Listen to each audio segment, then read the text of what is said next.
2022학년도 임용고시 대비 임용닷컴 전공음악 새 설명회입니다. 아직 저는 12월이고 새로운 선생님들을 뵙는 건 1월인데요. 설명회는 원래 일찍 해야 되는 거라고들 하셔서 오늘 좀 2차 준비도 하고 여러 가지로 정신없는 와중에 잠시 좀 선생님들께 앞으로 진행될 수업과 또 수험생활 어떻게 하셨으면 좋겠다는 이야기 하려고 잠깐 좀 녹화를 시작을 했습니다. 임용고시에 대해서 정보가요, 옛날보다는 훨씬 더 많으신 상태예요. 예전에 정말 처음 오셔서 학원에서 직원분들하고 상담을 하시거나 아니면 저희하고 상담하실 때 그렇군요 라는 이야기를 계속 연발을 하시면서 굉장히 뭔가 새로운 이야기를 들으시느라고 애를 많이 쓰시는 것 같았거든요. 근데 요즘은 제 말을 끊고 하실 말씀을 하실 정도니까 정말로 아는 게 많으신 시절인 것 같습니다. 특히 교육대학원이나 아니면 사대에서 정보를 많이 얻으시는 것도 같고 또 뭐 SNS나 카페나 뭐 이런 곳에서도 워낙 임용고시가 어떤 시험이라는 것을 너무 잘들 알고 계시기 때문에 특별히 시험에 대해서 많은 소개를 드리지는 않을 거예요. 저도 그렇게 설명회를 뭐 길게 할 생각은 없고요. 일단 무엇을 준비하고 어떤 각오를 하고 오셨으면 좋겠다라는 이야기를 좀 하게 될 겁니다. 임용고시가 어떤 시험이냐라고 이야기를 하면 임용고시는 1차와 2차로 나누어지는 시험이고 저는 1차를 주로 담당을 하는 사람이고요. 2차에서 제가 기여하는 것은 매우 작은 부분이 될 겁니다. 2차는 2차 관련된 이야기들이 또 나오게 될 테니까 우선 1차 관련된 이야기들만 좀 잠깐 보여드리려고 합니다. 먼저 선생님들께 좀 무시무시한 표를 하나, 그래프를 좀 보여드리려고 합니다. 선생님들 갖고 계시는 자료에서 설명회를 시작하며 라고 하면서 제가 이렇게 표를 하나 드렸을 텐데요. 2015년부터 2020년까지 1차, 그러니까 첫 번째 시험이죠. 저희 올해는 11월 23일이었나? 20 며칠 날 시험을 하여튼 봤고요. 그건 아직 결과가 안 나왔으니까 모르고 그 상태는 모르는 상태에서 2015년부터 2020년까지만 총 6년간의 합격선을 좀 정리를 해 보았습니다.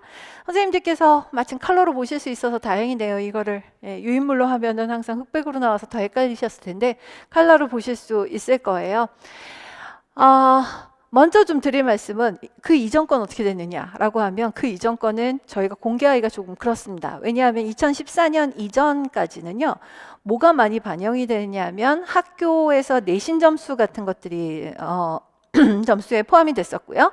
그 다음에 각가지 종류의 가산점들이 지금보다 훨씬 많았습니다. 지역별로도 좀 달랐고요. 그래서 예전 2008년, 2009년 뭐 이런 쓸 때의 커트라인하고 지금을 비교하는 건 조금 의미가 없다고 생각을 했습니다. 그래서 거의 이제 뭐 유공자라든가 이런 특수한 경우에 붙는 가산점을 제외한 다른 것들이 거의 붙지 않는 상태에서 경쟁을 하시게 된, 그러니까 이전보다 훨씬 더 어찌 보면 국립사대 선생님들께서 주신 선생님들께서 조금 손해 보시는 느낌도 있으시겠죠.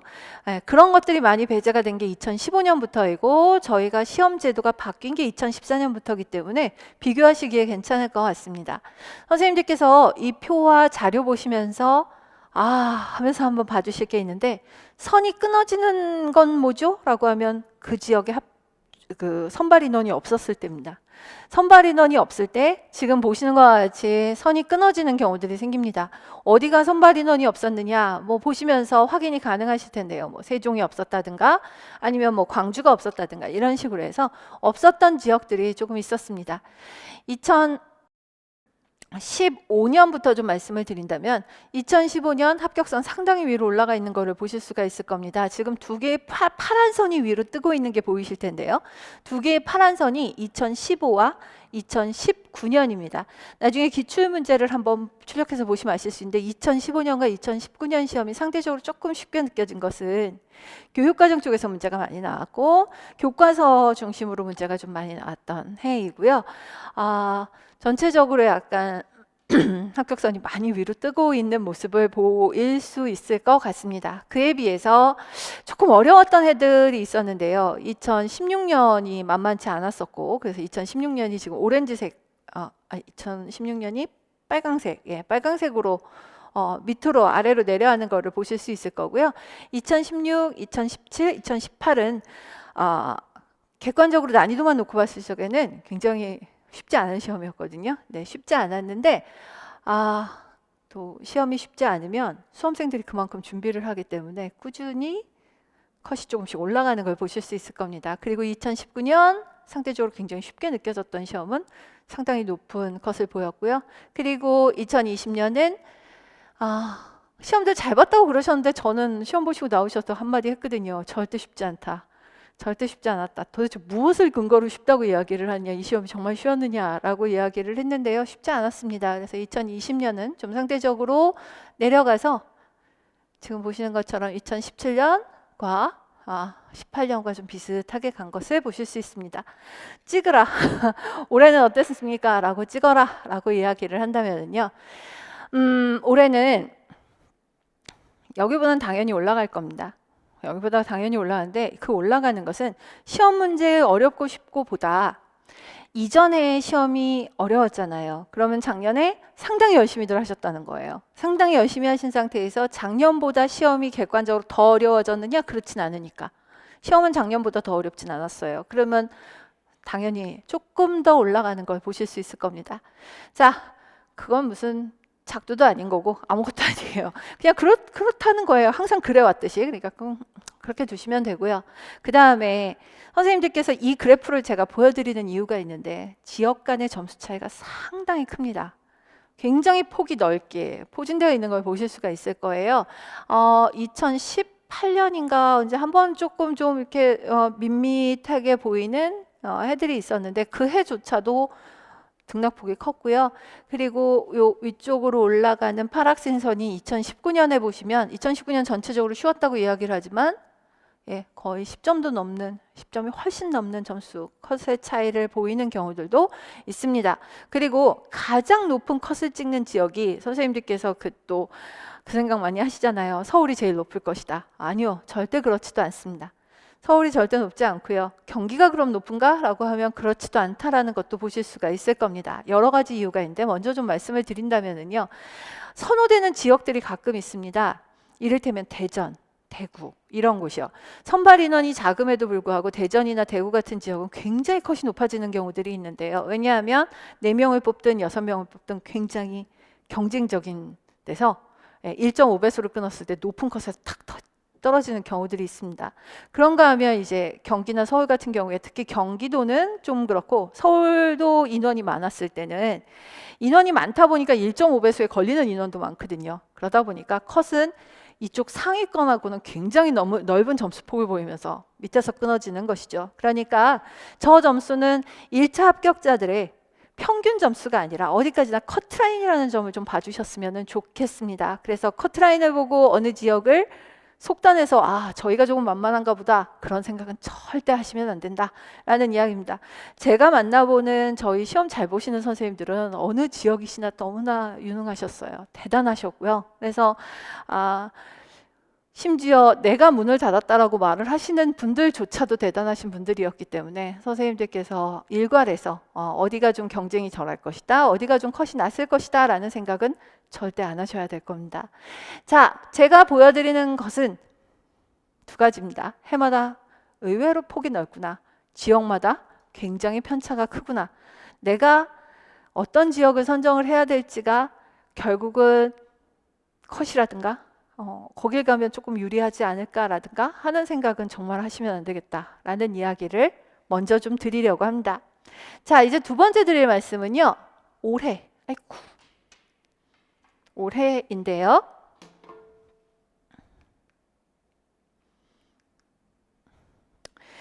올해 뭘 보여드릴 거냐 하면은요.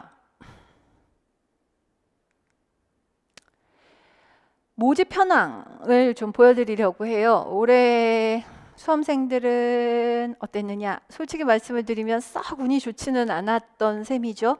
왜냐하면 선발 인원이 그리 많지 않았고 선생님들께서 선호하시는 지역에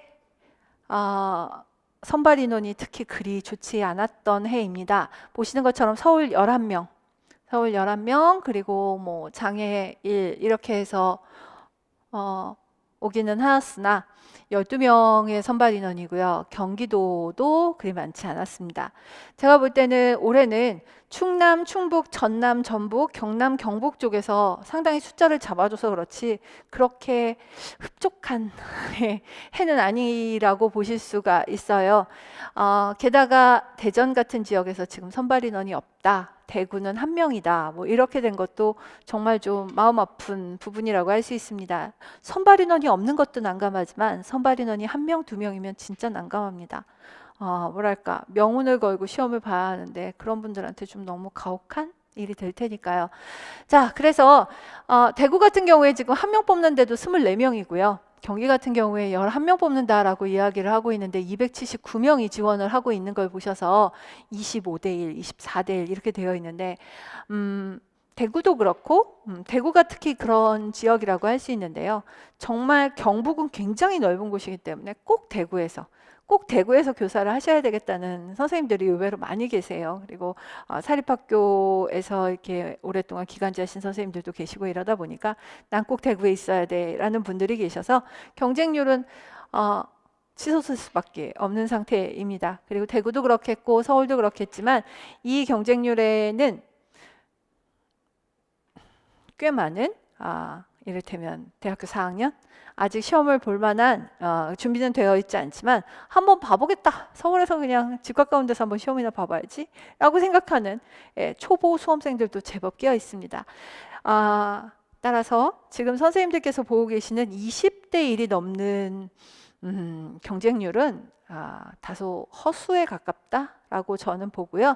임용고시는 일반적으로 10대 1에서 한 13, 4대 1 정도라고 보시면 됩니다. 어느 지역 막론하고 10대 1에서 한 13대 1 정도 선에서 왔다 갔다 한다라고 봐주시면 될 것 같아요. 근데 만약에 경쟁률이 한 자릿대로 떨어졌다라고 이야기를 하면 좀 안 돌아가느냐 그것도 아닌 거죠. 그냥 모두가 다 진검승부다라고 보시면 되고요. 그 다음에 또 드릴 말씀은 정말 그 해에 어떤 상태라도 시험에 붙으실 법한 분들은 저는 한 3대 1 정도 봐요. 그날 컨디션에 따라 혹은 그날 약간 실수하시고 모함에 따라서 뒤집힐 수 있는 정도의 합격권 안에 드는 건 3대 1입니다. 그래서 학원에서 보는 모의고사 보시면서 자기가 성적이 너무 안 나온다 뭐 이러고 걱정을 하시는데 글쎄요. 별로 그런 걱정이 안 들고요. 그렇게 안 나온다라고 하는 친구가 합격을 했고 뭐 학원에서 그렇게 잘했다라고 하는데 불합격을 했다라고 이야기를 하면 넓게 봤을 때 어느 정도는 다 가능성이 있었던 친구들 사이에 있지 않았는가라고 보실 만할 거예요. 학원에서 모의고사 보다 보면은요. 진짜 전체 수강생 숫자보다 시험지 내시는 분들 숫자가 그리 많지 않거든요. 저희끼리 그 채점하면서 앉아서 만약에 다 내시면 우리는 어떻게 될까? 아마 마비가 될 거다. 가끔 안 그래도 마비인데 만약에 여기서 수강생 전원이 만약에 답안지를 내는 일이 생긴다면 이라고 얘기를 했다가 조교님들하고 그런 일은 안 생겨야 하는 일이야 막 이러면서 매우 파렴치한 그 코멘트를 한 적이 있는데요. 그렇게 약간 자신 없어 하면서 어찌 보면 시험지 안 내시고 하는 분들 숫자까지 다 놓고 본다면 실제로 선생님들께서 만나는 경쟁률은 그렇게까지 높지는 않을 것이다. 그러나 한 그 3대 1은 언제라도 판이 뒤집힐 수 있는 진검승부다. 이렇게 생각하시면 될 것 같습니다. 첫 페이지 요만큼 펼쳐놓고 이제 드릴 말씀이 좀 있는데요. 무슨 얘기냐면요. 자, 이 설명회를 들으시는 분이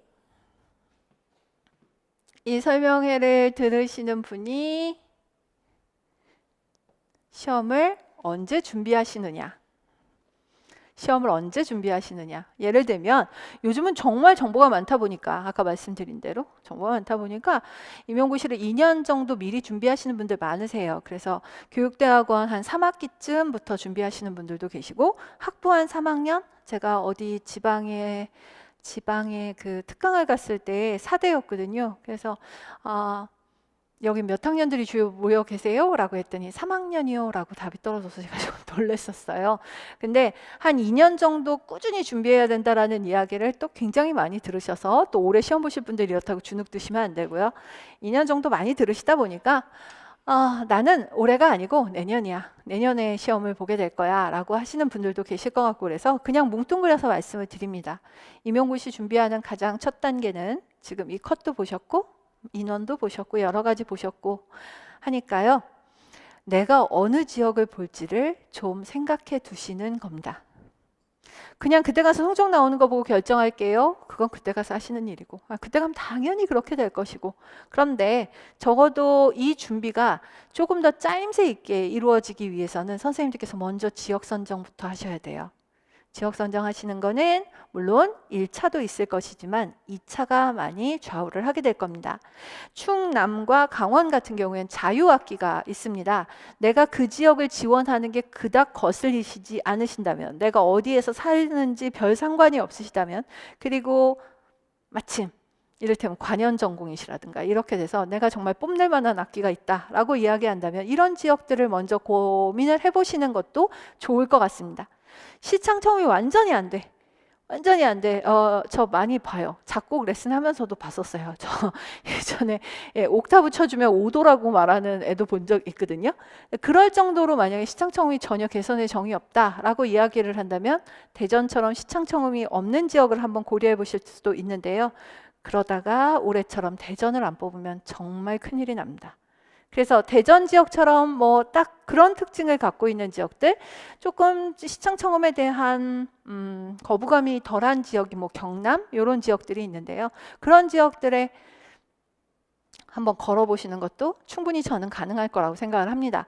그러나 노래를 불러야 된다든가 피아노를 어느 정도 쳐야 된다라든가 장구치고 민요를 부를 수 있어야 된다든가 단소를 분다라고 하는 것은 지금 거의 전 지역에 비슷한 상황입니다. 그래서 죽어도 민요는 못하겠다, 죽어도 단소는 못하겠다, 이런 식의 어느 정도의 확실한 자기 반성? 뭐 자기 평가가 이루어진다면요, 그 다음에는 지역을 선정하시기가 조금 더 수월해지실 거예요. 그리고 나서 지역을 두세 군데 정도로 압축을 하고 그 지역에 맞는 실기들을 조금 더 연습을 하시면서 수험 준비를 하신다면 훨씬 더 나아지실 겁니다. 계속 서울입니다. 죽자고 서울입니다. 제가 서울을 지원하시는 것을 나쁘게 이야기하는 게 아니고요.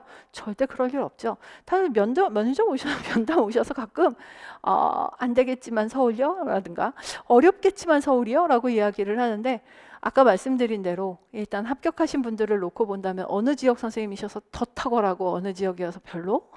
절대 그런 적 없었습니다. 그러니 서울을 보시겠다고 한다면 서울 같은 경우에 시창청음 어렵습니다. 민요, 말이 민요이지 시조도 나온 적이 있었고요. 창작 판소리가 나온 적도 있었고요. 저희 정말 이 비화를 털어놓자면 이루 말을 할 수 없을 정도의 일들이 많았습니다. 그러니까 서울에서 요구하고 있는 국악 가창과 또 피아노를 치면서 노래하는 곡들의 이문세의 소녀가 나왔던 전설적인 이야기는 들어보셨을 거예요. 이 정도 것들을 할 수 있어 라고 생각을 하신다면 얼마든지 지원하실 수가 있어요. 근데 그거를 코앞에 닥쳐서 생각을 하시는 게 아니라 미리 좀 알아보시고 어느 정도인지를 좀 봐보시라는 겁니다.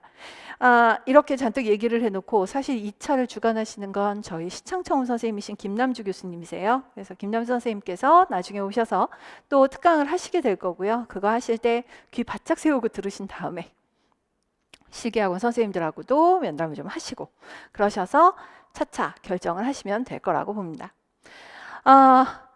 저는 1차에다 발을 담그고 있는 사람이고, 제 입장에서 선생님들께 드릴 말씀이라면, 물론 현실적으로 그래요. 2차 고려해야죠. 자기가 잘하는 종목 잘 골라서 지역 선정을 해야죠.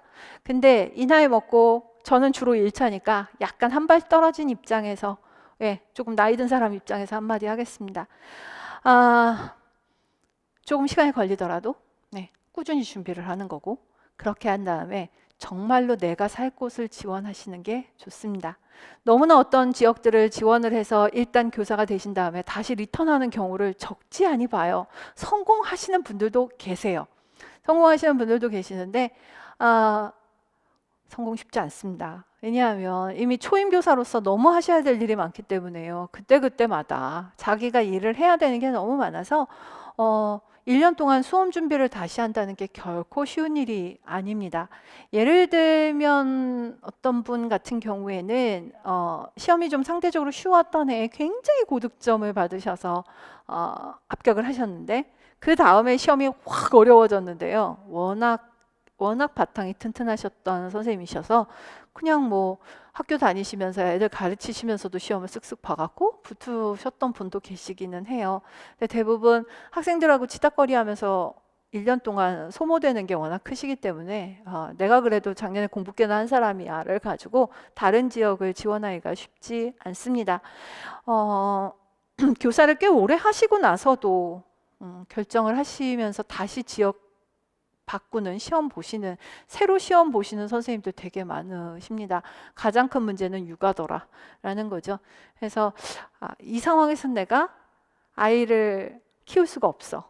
아이를 낳을 수도 없어. 뭐 이러시면서 그래서 지역을 옮기셔서 잘 지내시냐고 제가 카톡을 한 분께 보냈었는데 그 카톡이 아주 재밌는 지금 여긴 분만실이라는 이야기를 그래서 선생님 이런 문제 때문에 지역을 옮기셨군요 라고 했더니 그렇다고 뭐 그래서 힘내시라고 제가 그러고서 그냥 연락을 드린 적도 있을 정도예요. 그러니까 내가 살 곳, 앞으로 나는 어디서 살게 될까? 어떻게 살게 될까? 이런 것들까지 생각을 하시고 지역을 좀 지원하시라는 이야기를 꼭 좀 드리고 싶습니다. 그리고 지원할 지역을 두세 군데 복수로 뽑아놓고 실기까지 면밀히 좀 살펴보신 다음에 그 다음에 실기도 준비를 하시면서 함께 가셔야 합니다. 실기 이야기를 제가 너무 많이 하는 건 좀 월권인 것 같고요. 그래서 나중에 2차 관련된 특강 같은 거 있으실 때 좀 같이 보셨으면 좋겠습니다. 자, 선생님들 기출 궁금하시겠죠? 네, 기출을 궁금해 하실 텐데요. 답이 뭔지도 되게 궁금할 거고 요즘 꽤 시끌시끌했기 때문에 선생님들께서 이래저래 많이 궁금하실 거라고 봐요. 네, 저는 오늘 뭐 그럭저럭 몇 가지는 좀 말씀을 드리고 가도록 하겠습니다.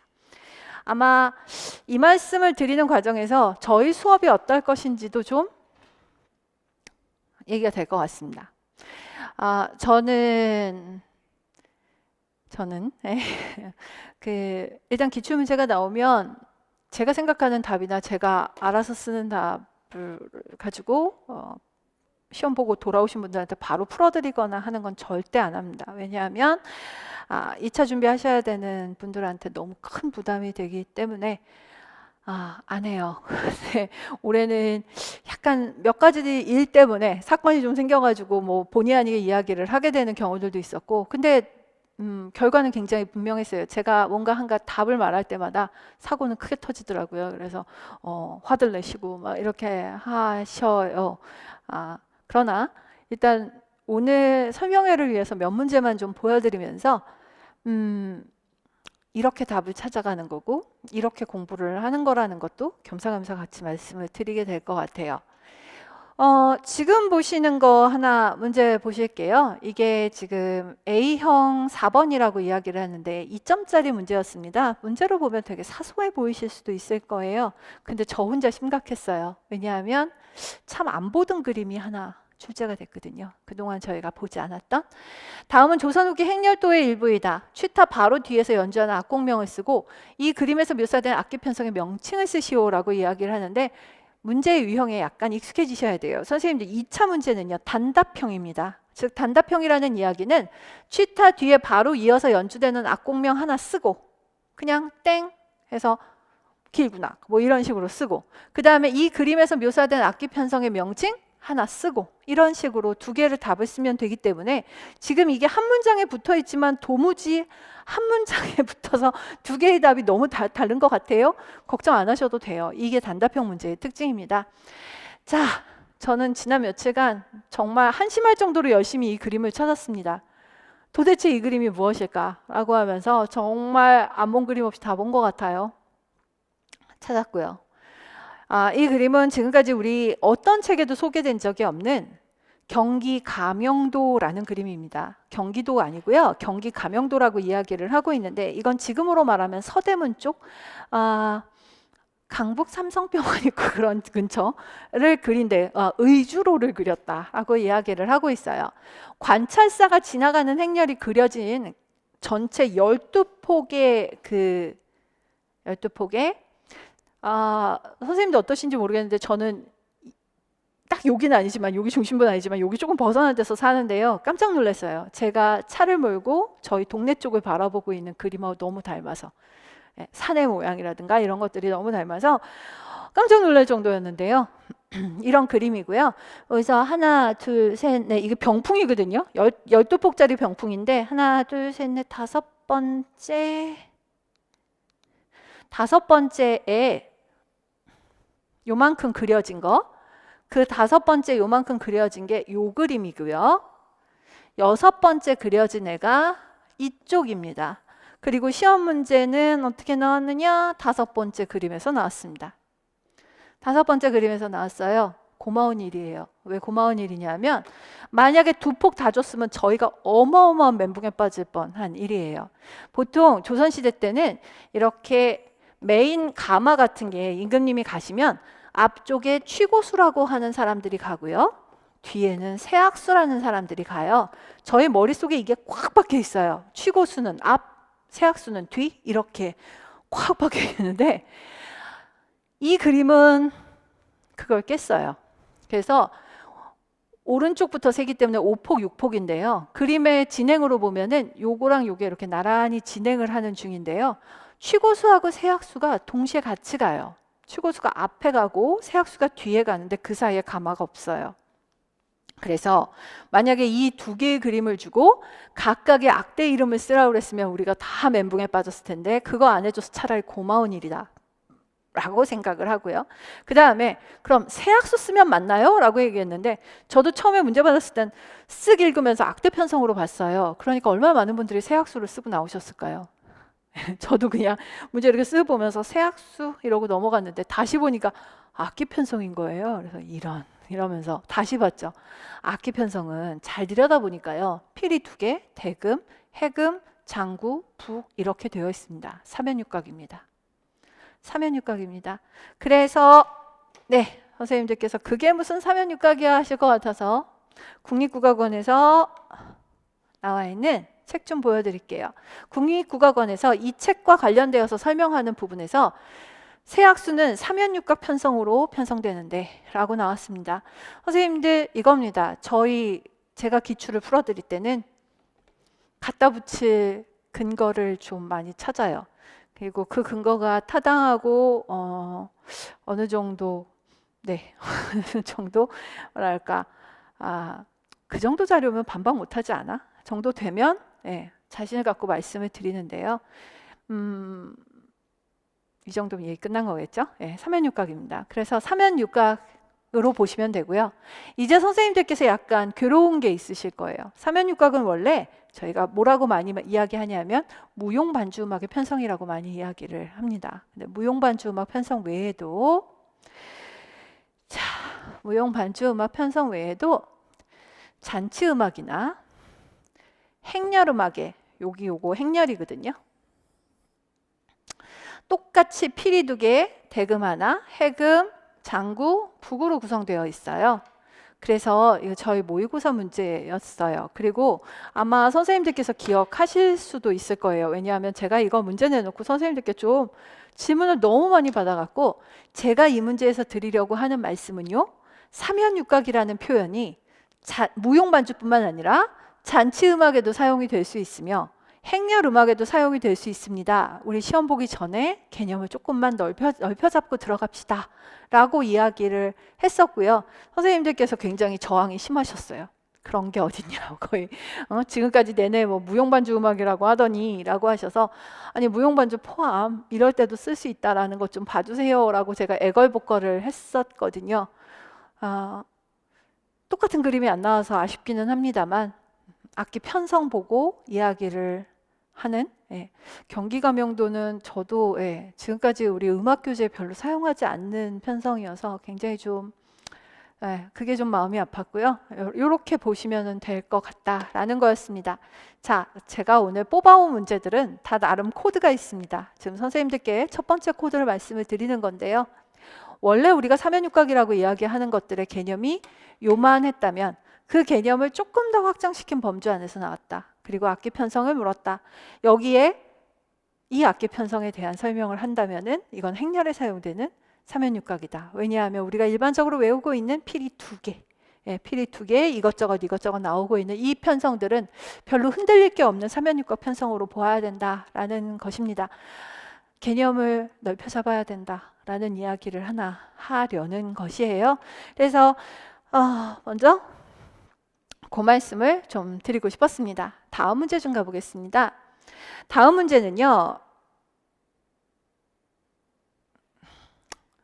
이런 일은 별로 안 하고 싶은데 하여튼 뭐 비슷한 문제를 한번 냈었었다 이런 이야기를 하려는 것이고요. 학원에서 자꾸 막 이렇게 뭐 적중 뭐 이런 거 이야기하라 그래서 되게 귀찮아하면서 몇 개만 우리 이런 거 했었는데요. 지금 이건 신경 쓰지 마시고 이거 3개 좀 봐주셨으면 좋겠어요. 비고츠키, 브루너, 그 다음에 여기 보시면 엘리엇까지 나오고 있는 걸 보실 수 있습니다. 이번 시험 문제의 특징 두 번째 코드는 단 한 문제도 가만히 안 있고요. 뭔가를 자꾸 끌어들여요. 그래서 비고츠키하고 비고츠키의 근접 발달 영역이다. 뭐 이런 것들, 뭐 스캐폴딩이 어떻다든가, 인지적 도제가 어떻다든가, 뭐 이런 이야기들, 브루너의 지식 제시 양식이 어떻다는 이야기 안 한 사람 아무도 없어요. 그건 다 봤어요.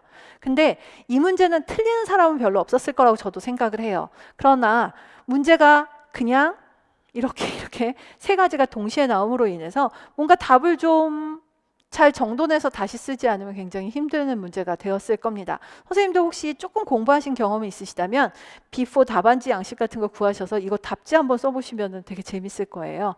아니 무슨 문제가 자연스럽게 이렇게 글이 풀어지는 게 아니고 똑똑 끊어져 갖고요. 답이 참 중구난방 되는 것 같은 느낌? 이런 느낌들을 좀 받으실 겁니다. 문제가 하나의 영역에 머물지 않는다. 이번 시험의 특징이었습니다. 자, 이제 다음 문제를 좀 보도록 하겠습니다. 다음 문제는요. 다음 문제는 요건데요. 듀페라는 사람의 이름이 나왔고 옆에 기욤모 듀파이라고 나왔습니다. 듀파이라고 저희가 많이 읽어왔던 작곡가예요. 듀파이 이렇게 많이 읽어왔고 지금도 책들 찾아보시면 듀파이라고 쓴 책이 한 80%는 될 것 같지요? 기욤모 듀파이입니다. 이름 보셔서 아시겠지만 기욤무라는 이름은 불어계통의 이름이고요. 윌리엄하고 같은 뜻이다 라고 수업 시간에 좀 많이 이야기를 했었는데요. 이 사람이 이렇게 기욤무라는 이름을 붙이고 있다면 당시 관습대로 하고 불어식으로 읽는다면 듀페라는 이름이 맞을 것이다 라고 이야기를 해서 이 듀페라는 토씨라고 얘기를 할까요? 딱 보는 순간 그라우트네, 올해 그라우트네 라고 하면서 제 머릿속에서는 정리가 끝이 났어요. 듀페라는 이름을 잘 쓰지 않거든요. 근데 듀페는 그라우트에서 번역해서 붙인 이름이고요. 다른 데서는 요걸 조금씩 쓰기 시작하는 정도? 라고 보시면 돼요. 듀페라는 말이 딱 나오는 순간 그라우트구나 라고 생각을 하고 있었는데요. 2개의 그림 컷이 그대로 나왔습니다. 그대로. 얼굴이 창백하다면 이라고 하는 듀파이의 발라드와 그것을 가지고 만든 미사가 있는데 작성 방법에 따라 서술하라 라고 이야기를 하고 있어요. 선생님들 여기 보시면 이 미사는요, 보통 우리가 테노르라고 하면 테노르가 여기 있지 않고 밑에 있을 거라고 많이 생각을 하는데요. 두 번째 성부를 테노르라고 잡습니다. 그래서 니음번이 테노르에 해당이 되고 그 니음번이 1위로 내려와서 테너 성부에 내려와서요. 리을, 미음, 비읍이죠. 비읍 성부에 내려와서 정선율 역할을 하고 있는 미사 형태다라고 보시면 될 겁니다. 자, 그래서 이렇게 만들어졌고요. 그 다음에 문제 한번 보시겠습니까? 가의 악곡이 나의 악곡이 어느 성부에서 제시가 되었느냐 설명했어요. 지금 나의 미사곡이 정선율을 어떤 모방 방식으로 활용했는가 조금 이따 얘기하고요. 세 번째요. 듀페를 비롯한 15세기 작곡가들은 비읍 성부 아래 시옷 성부를 수가해서 4성부 구조를 일반화한 이유 4성부가 되었다. 4성부 왜 했니? 화성적인 이유에서 말해봐 라고 이야기를 하고 있거든요. 선생님도 이거 그라우트 넘기시다 보면은요, 15세기 들어서 음역 넓어지는 이야기들 하고 있을 거예요. 음역이 옛날보다 훨씬 더 넓어진다 뭐 이런 이야기들 하고 있는데요. 여기서 왜 4성부를 쓰니? 라고 이야기를 하면 1번은 음역을 넓히기 위한 것입니다. 1번 음역을 넓히기 위한 것이에요. 전체적으로. 왜냐하면 테너로 해서 음악이 끊어지다 보면 전체적으로 울림이 나고 있는 공간이 되게 작아요. 그에 비해서 한 성분 밑으로 더 내려오면 굉장히 커지잖아요. 그래서 음역이 넓은데요. 화성적인 관점에서 서술하시오라고 하시면 이때는 턱 내려놓고 뭐 하셔야 되냐면 보세요, 화음들을. 선생님들 여기 보시면요. 굉장히 삼화음적으로 움직여요. 협화음정 위주예요.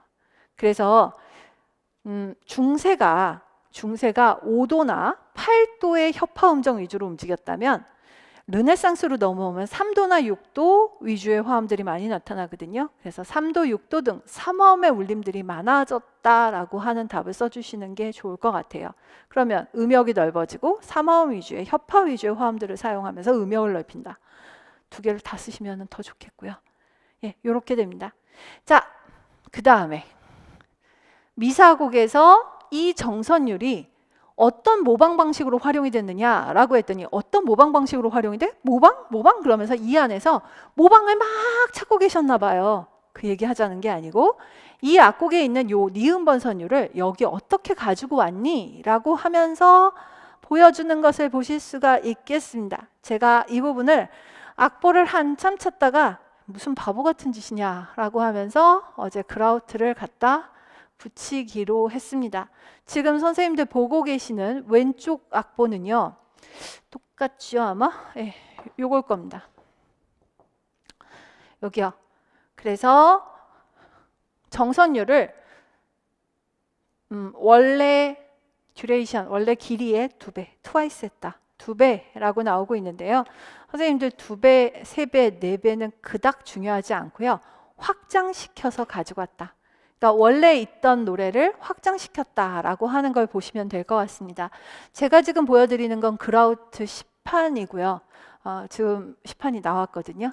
우리나라에 나와 있는 거는 칠판 번역본인데 칠판 번역본 선생님들 시중에서 사실 수 있는 칠판 번역본은 악보까지도 쟤랑 똑같습니다. 악보까지도 쟤랑 똑같아요. 뒷배 나왔고 명칭 나왔고 악보 똑같고 끝났죠 뭐 이렇게 되면. 자, 그래서 설명 뭐 책에 있는 설명대로 보시면 되고요. 제가 굳이 선생님들께 2배, 3배까지야 안 하셔도 되지 않을까요? 라고 말씀을 드리는 이유는 필사본에 따라서 이 얼굴이 창백하다면 이라고 하는 악곡은 지금 보시는 것처럼 이렇게 다양한 기보로 적을 수 있습니다. 저희가 이 악보를 적는 것은 그 당시의 음가를 어떻게 해석하느냐에 따라서 얼마든지 달라질 수 있는 부분이에요. 그러니까 있는 부분만 잡아서 너무 꼭 2배여야 된다, 꼭 4배여야 된다 이런 표현까지는 필요가 없을 것으로 보입니다. 자, 서양음악사 문제 비슷한 거 하나 드렸습니다. 그리고 그 다음 이야기를 할게요.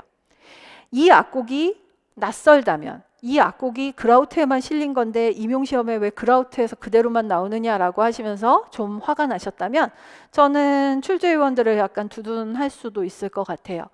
얼굴이 창백하다면은 교과서에도 실려있는 악곡입니다. 교과서에도 실려있는 악곡이고요. 교과서에 이런 듀바이의 악곡이 소개가 되어 있으니 그거 가지고 저희가 조금 더 응용해서 한 발 더 나간 문제는 보실 수도 있겠더라라는 거죠. 이제 세 번째 코드인데요. 개론서를 좀 읽자. 개론서를 좀 봐보자. 물론 학원에서 드립니다. 이런 식으로도 드리고 저희 교재 4권에도 악보가 있고 다 있어요. 4권 아니구나. 2권이요. 4권은 국악곡 악보고요. 2권에 보시면은 악보 집에 다 있어요. 수업도 했고요. 하는데 선생님들께서 가끔 그런 거 있으세요.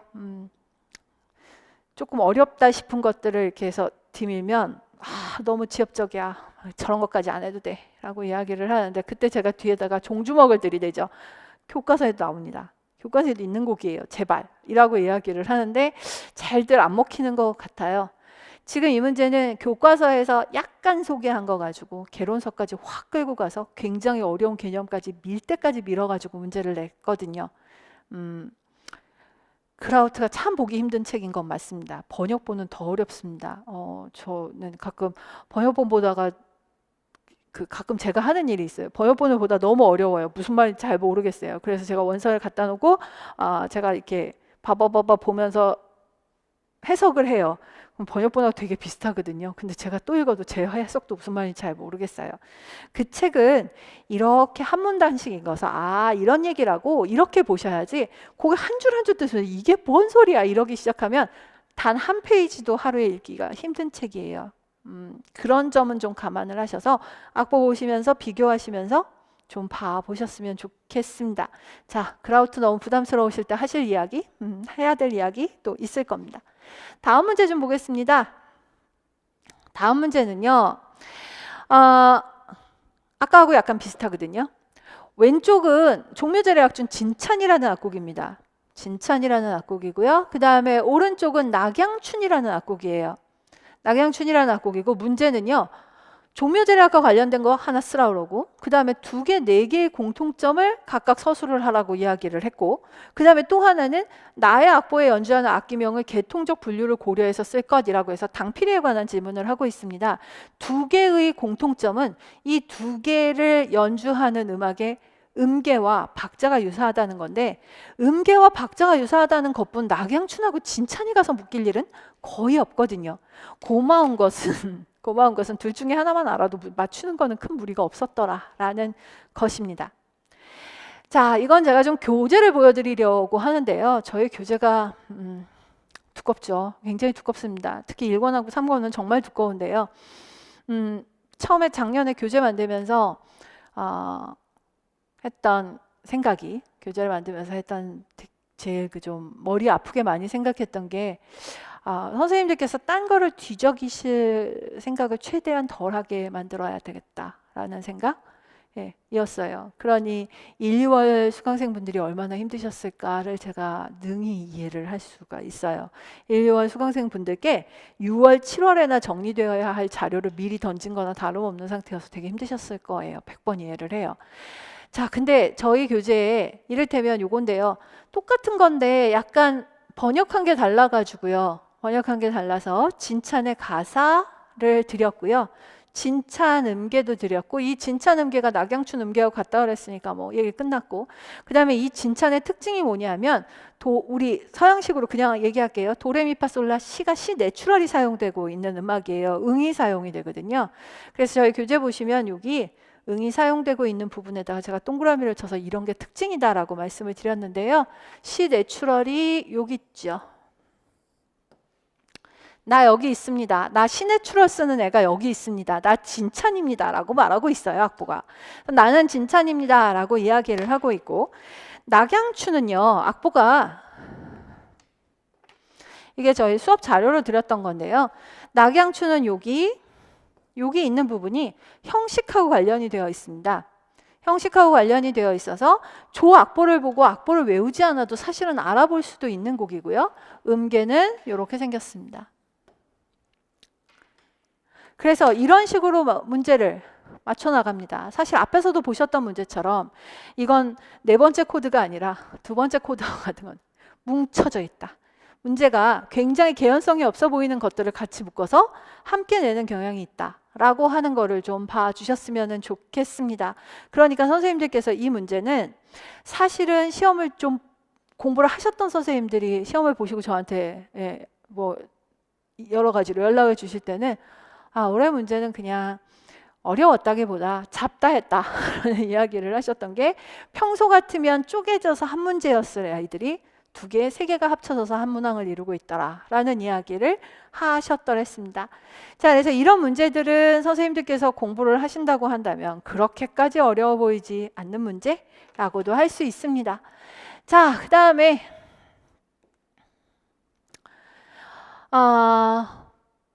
왼쪽 문제가 하나 나왔어요. 왼쪽 문제는 뿌에르나투스로 시작을 해서 우리를 위해 태어나셨다라고 하는 성탄절 때 부르는 입당송이라고 부르는 음악입니다. 입당송이라고 부르는 음악인데 저는 개인적으로 올해 가장 뭐랄까 무엇을 원하시지?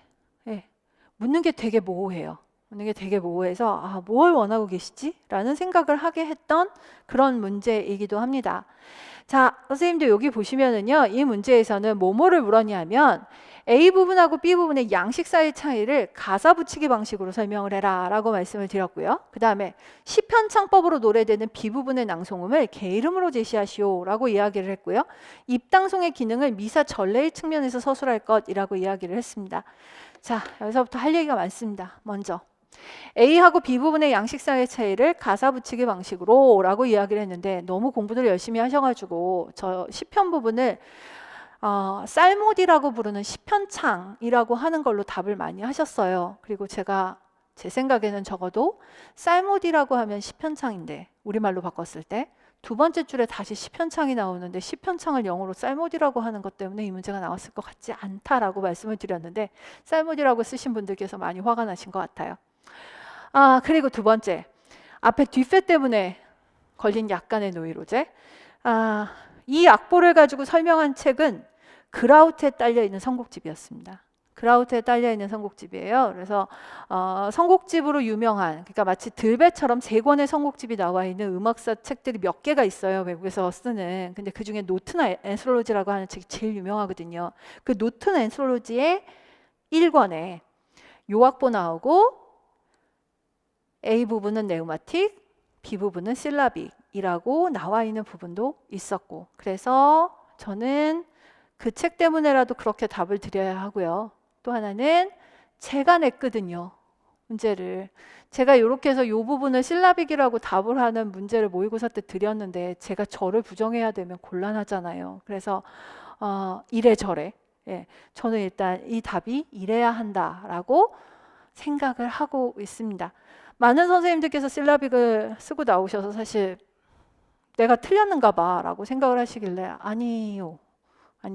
되려 쌀모딕이라고 하시는 분들이 이의 신청을 하시거나 뭐 하셔야 되지 않겠습니까? 라고 말씀을 드린 게 너무 와전이 돼서 좀 반대로 이해를 하신 것 같은 느낌도 좀 들었습니다. 자, 그리고 미사가 시작할 때 사제가 입장하면서 부르는 노래다라고 하는 입당송의 기능도 말씀을 드렸으니까 제가 묻는 것 중에 한 3개 정도는 답을 드린 거예요. 그러니까 묻는 게 3개 중에 2개 답은 저는 이걸로 드렸다고 생각을 했고요. 이제 계명 이야기를 좀 해볼까요? 계명이 말입니다. 계명이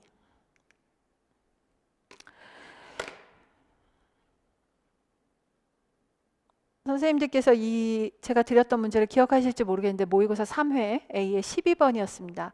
저 어떻게 드렸냐면요, 악곡 중에 2개의 부분을 가리키면서 A 부분과 B 부분을 계명창으로 노래할 때 당시 사용된 방법으로 한번 제시를 해보시고, 그 다음에 각 부분의 계명도 쓰시고 사용된 헥사코드 종류도 써주세요 라고 이야기를 했습니다. 오늘은 이 강의는 완전히 공개될 거라서 제가 출처를 밝히지 않겠습니다. 그리고 선생님들께 답지에다 붙여드렸던 악보입니다. 계명창 이렇게 합니다. 적어도 귀도의 헥사코드가 작용이 될 때의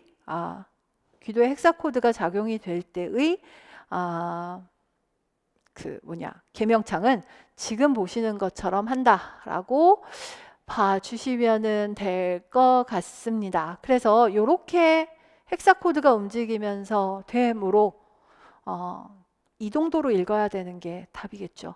그래서 이 문제의 근거에서 본다면 낭송음을 개 이름으로 제시하시오 라고 이야기를 하는 이 문제는 그냥 단순하게 레를 낭송음으로 물었다기보다는 소리여야 하지 않을까라고 생각을 합니다. 단입니다. 지금 문제가 말입니다. 저는 아까 드렸던 문제에서 귀도식으로 헥사코드로 뮤테이션은 안 밝혀도 됩니다 라고 이야기하면서 계명창 하시라는 이야기를 분명하게 했다는 겁니다. 근데 지금 저희 문제는요, 시편창법으로 노래되는 B 부분에 낭송음을 개 이름으로 제시할 것이라고 이야기를 하면서 더 이상의 설명을 하지 않았습니다.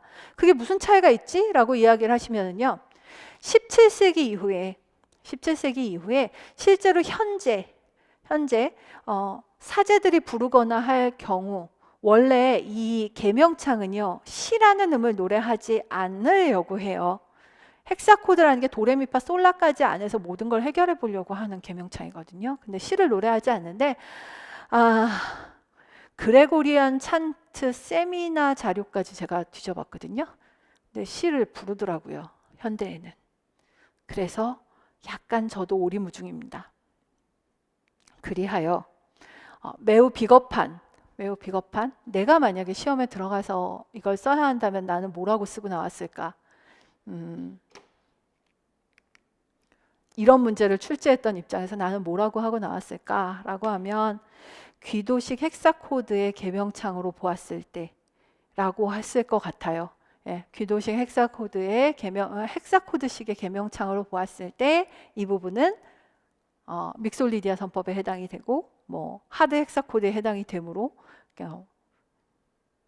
낭송음은 소리다 이렇게 쓰고 나오지 않았을까. 지금 낭송음을 쓰시오라고 이야기를 했는데 선생님들 사실 여기서 나오는 답만 가지고는 저희 답안지를 절대 못 채워요.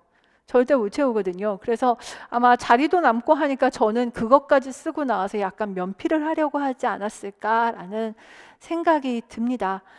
거기까지 원했던 건 아닐까라는 불안함도 있어요. 왜냐하면 작년 올해 선생님들 작년 올해가 시험 문제가 약간 제가 보기엔 패턴이 비슷하기도 하거든요. 저기 수능은 연이어서 못 들어가시는데 임용은 연이어서 들어가실 수도 있어요. 그래서 혹시 같은 분이 내셨나. 작년엔 틀림없이 이름으로 나왔습니다. 그리고 올해는 갑자기 계명이라고 물었던 것도 되게 찝찝하고, 작년에도 그냥 묻는 게 단순하다고 그래서 단답형으로 답을 쓰면 감점이 꽤 됐었어요. 키워드가 필요했거든요. 그래서 요 문항은 선생님들께 이제 5번째 코드가 되려나 4번째 코드가 되겠죠. 4번째 코드가 되는데 답지에 근거 좀 달아서 쓰십시다 라는 말씀을 드리고 싶어요. 답지에 근거 좀 달아서 쓰십시다. 첫 번째 말씀드리면서는 선생님들께서 많이 알고 계시는 사면육각이라고 하는 거의 개념을 조금 확장시켜서 이해하셔서 답이 나왔으면 좋겠다. 두 번째 말씀드리고 싶었던 두 개의 문항들은 여기저기서 복합적으로 나오는 경우들이 상당히 많다. 세 번째, 답지 쓰실 때 좀 걱정이 되는 문제들이 있었다. 전혀 개연성이 없는 것들 갖다 붙이더라. 네 번째, 지금 같은 경우에 문항에서 요구하고 있는 키워드만 쓰면 별로 할 게 없다. 그러나 내 답을 맞게 하기 위해서 약간의 근거를 붙여서 답안을 쓰고 조금 생각할 기회라도 준다. 만약에 제가 이렇게 돼서 제가 이런 상상을 가끔 합니다. 혹시 그냥 별거 다른 거 원하지 않고 요즘은 시를 집어넣어서 계명창 하는 경우도 있다고 하니까 시를 집어넣어서 그냥 답은 단순하게 레였던 거 아니야? 라고 했다면 그냥 이 약곡은 믹솔리디아 선법을 가지고 있으므로 낭송음은 레이다 이렇게 쓰는 사람이 있을 수 있고, 그게 레 이렇게 쓰는 것보다 나을 것이고, 아니고 귀도의 헥사코드에 의하면 이 곡은 이렇게 하셔가지고 쓰셔서 그러므로 낭송음은 소리다 라고 쓰셔서 보험을 든달까요? 근거를 붙여서 이렇게 답안지를 좀 써보시면 어땠을까 라는 생각이 듭니다. 자, 그래서 말도 많고 탈도 많은 이 문제를 저는 이렇게 봅니다 라고 말씀을 드리는 겁니다. 자, 그 다음 문제를 좀 보여드릴게요. 그 다음 문제는요, 힌데믹과 관련된 문제입니다. 사실 요즘 이런 문제들이 많이 나와요. 그동안 약간 음악사의 음악사의 부수적인 부분이라고는 좀 그렇고 잘 말하려고 하지 않았던 부분이라고도 할 수 있습니다. 선생님들께 말씀드린 적이 있는데 힌데밋은 그렇게 사람들한테 많은 호감을 사는 작곡가들 아닙니다. 특히 만약에 독일에서 약간 지식인 좌파 계층한테 나는 힌데밋이 좋아요라고 말하면 비난을 당할 수도 있다라는 말씀 드린 적 있어요. 왜냐하면 별로 좋아하지 않거든요. 하여튼 나치에 잠깐 영합했다가 미국으로 도망간 작곡가쯤으로 생각을 하기도 하고 해서 별로 그렇게 잘 다루지 않는 작곡가다라고 이야기를 했었는데요. 그의 신증물주의와 그 신증물주의에 관련된 음악, 실용음악이라고 부르는 음악에 관한 문제가 하나 출제가 되었었습니다. 이 문제는 비슷하게 드린 것도 드린 거였고 제가 요거 얘기하면서 화가 마티스라는 사람에 대해서 좀 말씀을 드렸었는데요. 재단을 그린 화가였 있었던 재단화를 그릴 정도의 굉장히 능력이 있었던 이 화가가 농민 전쟁에 참여를 했기 때문에 그 독일 우파 정부에서 도저히 너는 노동자 농민을 좋아하는 볼셰비키 즉 사회주의자냐 이래가지고 굉장히 탄압받았던 그런 사람이다라는 말씀도 드렸는데 그거랑 대충 얼버무려서 선생님들께서 좀 기억을 많이 해내셨던 문제입니다. 악보 한 개도 없이 지금까지 현대음악이라고 하면 복잡한 악보 같은 거 들이미는 시험 문제 많았거든요. 물론 나오기도 했었어요. 음열 기법 문제가 나오기도 했었는데요. 그런 문제 말고도 이런 문제 형태들이 좀 나왔더라라고 하는 것도 좀 봐주셨으면 좋겠습니다. 그래서 음악사 조금 더 꼼꼼히 공부하기 뭐 이런 이야기를 좀 하면 될 것 같습니다. 선생님도 구분하실 수 있습니다. 앞에 페이지, 뒤에 페이지. 앞에 페이지, 뒤에 페이지. 뭐가 다르냐 하면요. 앞에 페이지는 위쪽을 노란색으로 드렸고요. 여기서부터는 제가 형광연두 색깔로 드렸거든요. 여기서부터는 제가 조금 다른 패턴으로 보는 문제들입니다. 그거를 잠깐 쉬고 연결을 해서 보도록 하겠습니다. 강의실이 더워서 잠깐 난방 끄고 오느라고 쉬었습니다. 노란 거와 파란 거 사이에 어떤 차이가 있느냐? 노란 거와 파란 거 사이에 약간 문제 패턴에 관한 이야기를 좀 해보려고 하는데요. 먼저 8번은요. 지금 8번이라고 번호가 붙여있는 B형의 10번은 다음 가는 청성집에 실린 조선 후기 풍류방 문화에 관한 기록이고 나와 다는 가의 악기 중 하나로 연주되는 음악 풍류음악 악보의 일부이다. 작성 방법에 따라 서술하시오라고 했는데 제가 문제도 그냥 끊었어요. 뭐 작성 방법 뭐고 간에 그걸 보여드리려는 게 아니고요. 지금 선생님들 여기 보시면 굉장히 어려워 보이는 인용문들이 나올 거예요. 이번에 이 문제 말고도 구당서 인용한 것도 하나 있고요. 굉장히 많은 것들이 인용이 되어 있었거든요. 저 본문이 어디에 있었느냐라고 이야기를 하면 저 간단하게 말씀드릴 수 있어요. 교과서에 있었어요. 저런 악곡에 대한 설명이 교과서에 있습니다. 앞에서도 그냥 슬쩍 지나가면서 말씀드렸는데 교과서를 너무 무시하지 말자. 예, 네 얼굴이 창백하다면 이라고 하는 악곡도 교과서에 있었고 얘도 교과서에 있었습니다. 의외로 구석구석에 들어가 있는 이런 인용문들이 교과서 안에 들어있어서 조선 후기 풍류음악에 대한 소개를 하고 있는 걸 보실 수가 있고요. 보시는 것처럼 교과서 문제였어요. 제가 어마어마하게 무슨 조예가 깊어서가 아니라 교과서에 이런 지문이 있네 해갖고 문제를 드릴 정도였으니까. 그리고 나머지 두 악보가 나오고 있는데 왼쪽 악보는 많이 보신 악보, 유해지에서 보신 양금 악보이기 때문에 양금이라는 거를 금방 한 번에 확인하실 수가 있을 거고요. 저건 기출에서도 나왔던 악보이고요. 그리고 오른쪽에 있는 악보가 지금 얘가 아직도 저한테도 섭외 중입니다. 똑같이 생긴 악보를 좀 찾기가 힘들어서요. 근데 이 다번에 나온 악보는요. 선생님들께서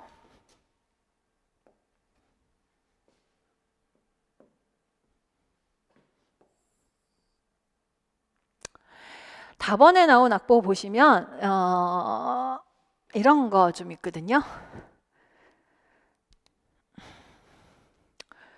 제가요 여기 약간 쿵차처럼 보이는 게 쿵이 아니고 이렇게 생겼고요.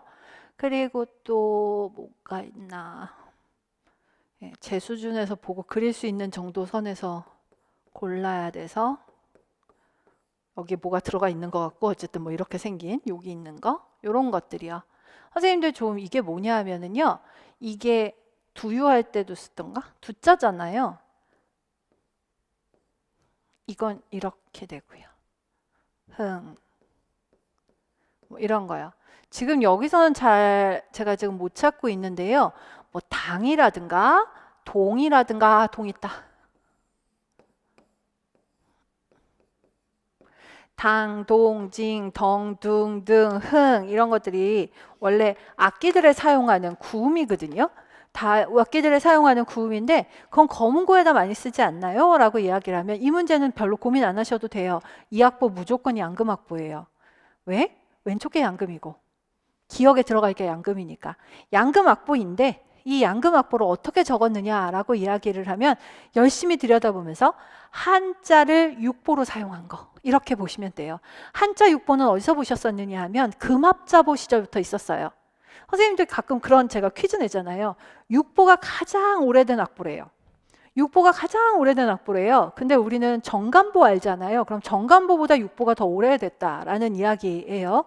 그러면 육보는 되게 덩, 기덕, 쿵 뭐 이런 거 쓰는 거 아니에요? 라고 이야기를 하시면 훈민정음 이전에도 쓸 수 있잖아요. 훈민정음 이전에도. 그럼 어떻게 될까? 라고 이야기하면 저렇게 한자를 활용을 해서 육보를 사용을 한 겁니다. 그래서 굉장히 마이너한 부분이 나왔다라고 이야기를 할 수 있을 겁니다. 이 문제도 저희가 볼 적에는 3개로 뜯어서 봤을 겁니다. 학원에서 준비하는 문제로는 3개를 뜯어서 봤어요. 이런 문제 하나 내고 유해진 문제 하나 내고 그 다음에 한자 육보는 되게 금합자부 같은 거 가져다가 내고 이렇게 했던 문제를 묶어가지고 같이 내면서 방중학이라고 하는 개념을 끌어다 댔다라고 보시면 될 것 같습니다. 자, 그래서 이런 문제 유형들이 나왔다. 교과서 좀 제대로 봐야 되겠구나 라는 생각을 좀 더 해보실 수 있을 것 같습니다. 자, 그 다음에 이 문제는요. 이쪽 저쪽 보시면은 제가 페이지를 옮겨놓고 선생님들께 안 보여드리네요. 요거는요. 원 문제는 여기서부터 여기까지예요.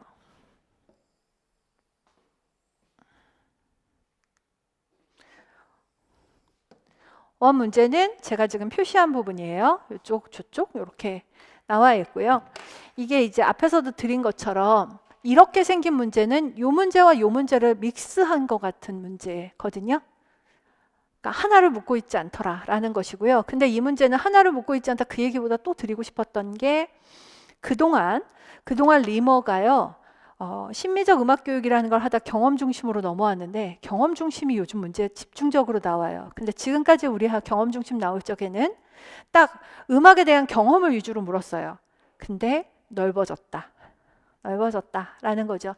특히 이쪽 내용은요. 이쪽 내용은 음악교육의 기초에서 집중적으로 다루어지고 있는 부분입니다.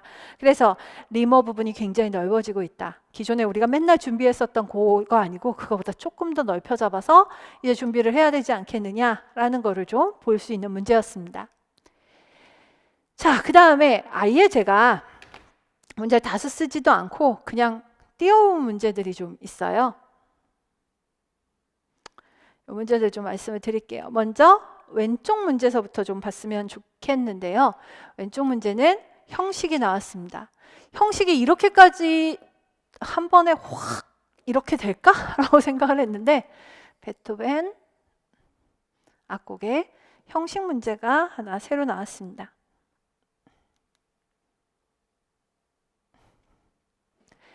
이 악곡은요. 그냥 제가 쓰고 시작을 할게요. A, B,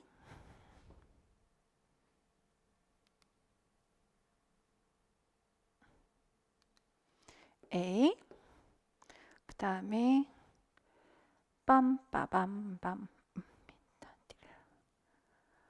난 E.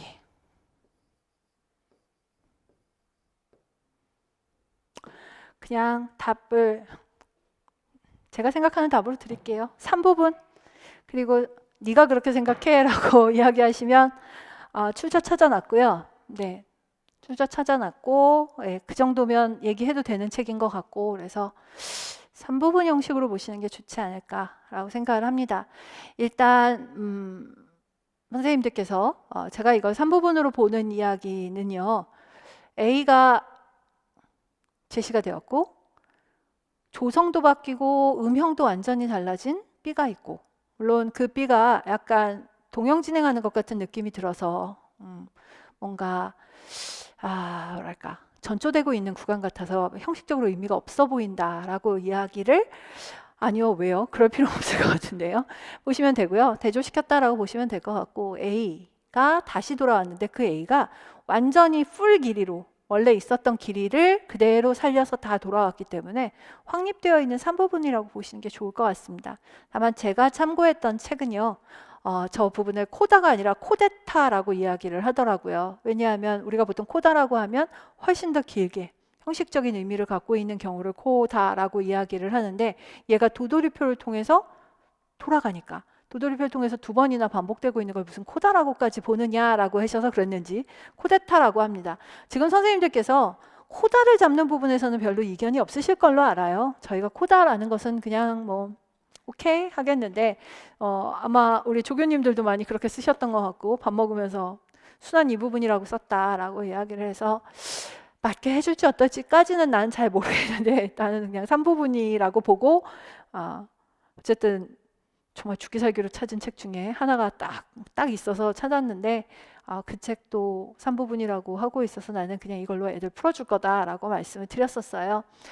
자, 3부분으로 보시면 무난하지 않을까라고 저는 생각을 하고 있습니다. 자, 그래서 이런 문제 하나 나왔고 두 번째 문제는 전조 묻는 문제가 하나 나왔어요. 근데 그 전조 묻는 문제가요. 여긴데 네아폴리탄을 활용을 해서 하는 전조거든요. 네아폴리탄을 활용해서 하는 전조인데 이게 보통 일이 아니에요. 선생님들께서 앞으로 저랑 공부를 하시게 된다면 제가 이런 이야기를 꼭 하게 될 거예요. 답을 이렇게 쓰지 마시고 제발 이렇게 쓰고 가셨으면 좋겠어요 라는 거예요. 이를테면 이런 문제가 나오면 저는 선생님들께 네아폴리탄을 사용하여 네아폴리탄을 공통화음으로 사용하여 괜찮아요. 공통화음으로 사용한 반음계적 전조의 형태를 보인다 라고 말을 선생님들께 할 거예요. 제발 뭐는 활용하지 마라. 네아폴리탄을 활용한 공통화음 전조이다 라고 쓰시고요. 그때는 약간 맞게 해주겠지? 라는 거 한 70% 정도. 네아폴리탄을 공통화음으로 하는 전조이다 라고 써놓고는 한 70% 정도 괜찮을 거야 이렇게 생각하시면 될 것 같고요. 네아폴리탄을 활용한 온음계적 전조 절대 틀리고 네아폴리탄을 사용한 이명동음적 전조 절대 틀립니다. 절대 틀립니다. 이 곡은 이명동음 전조가 필요한 것도 아니었고요. C 마이너에서 이미 네아폴리탄이었기 때문에 다른 이야기가 필요가 없으세요. 그러니까 네아폴리탄을 공통화음으로 한이라고 이야기를 했을 때 공통화음 전조라는 말이 온음계적 전조하고 동의어로 쓰이는 책들이 너무 많기 때문에 네아폴리탄을 공통화음으로 한 반음계적인 전조라는 이야기를 써주시는 것이 가장 발 쭉 뻗고 자는 답이 될 겁니다. 자, 뭐 이런 문제가 나왔습니다. 한꺼번에 이야기하고 다른 이야기 할 거라서 그 얘기 좀 넘어갈게요.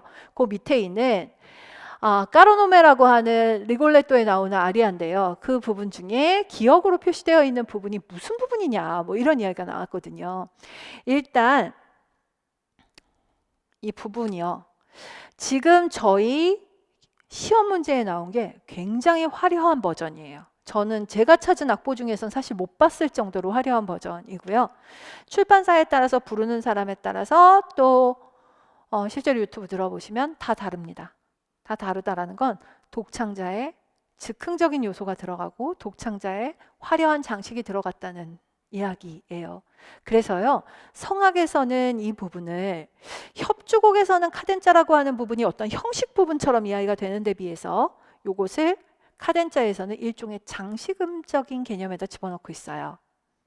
이런 이야기 사실 어떻게 책에서 보느냐? 아니요. 사실은 이런 이야기는 대부분 귀동냥하는 거예요. 학교에서. 학교에서 이런 부분도 카덴자라고 불러라고 이야기를 해야 되는 부분이거든요. 그래서 이런 문제가 출제가 되었더라라는 것입니다.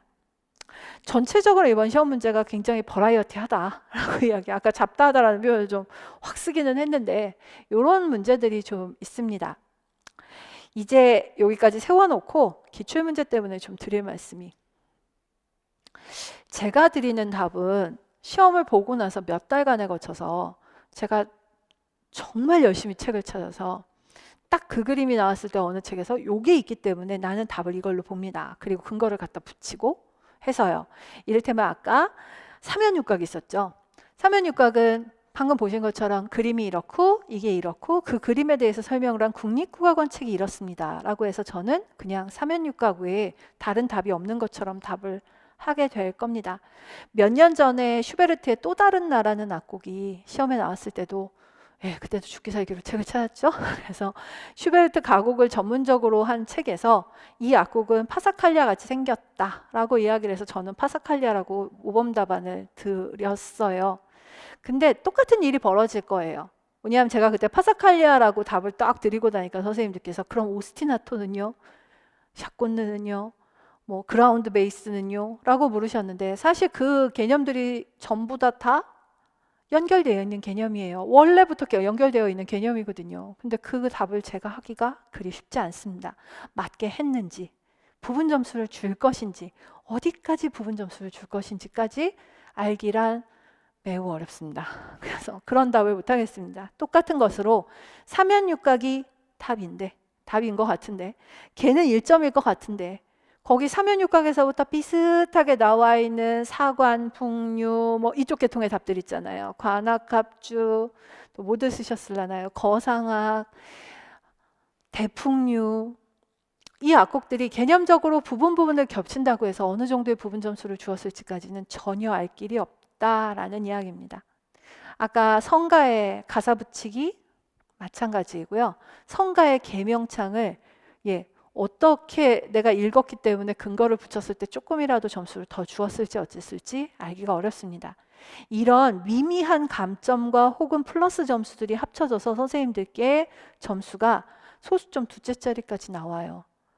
그렇기 때문에 함부로 답 이야기하고 함부로 뭐하고 예측하고 이러는 것에 대해서 굉장히 꺼려하는 것입니다. 그런 점수들이 모이면 굉장히 큰 점수가 된다는 것을 선생님들께서 모의고사반 때 경험을 하시거든요.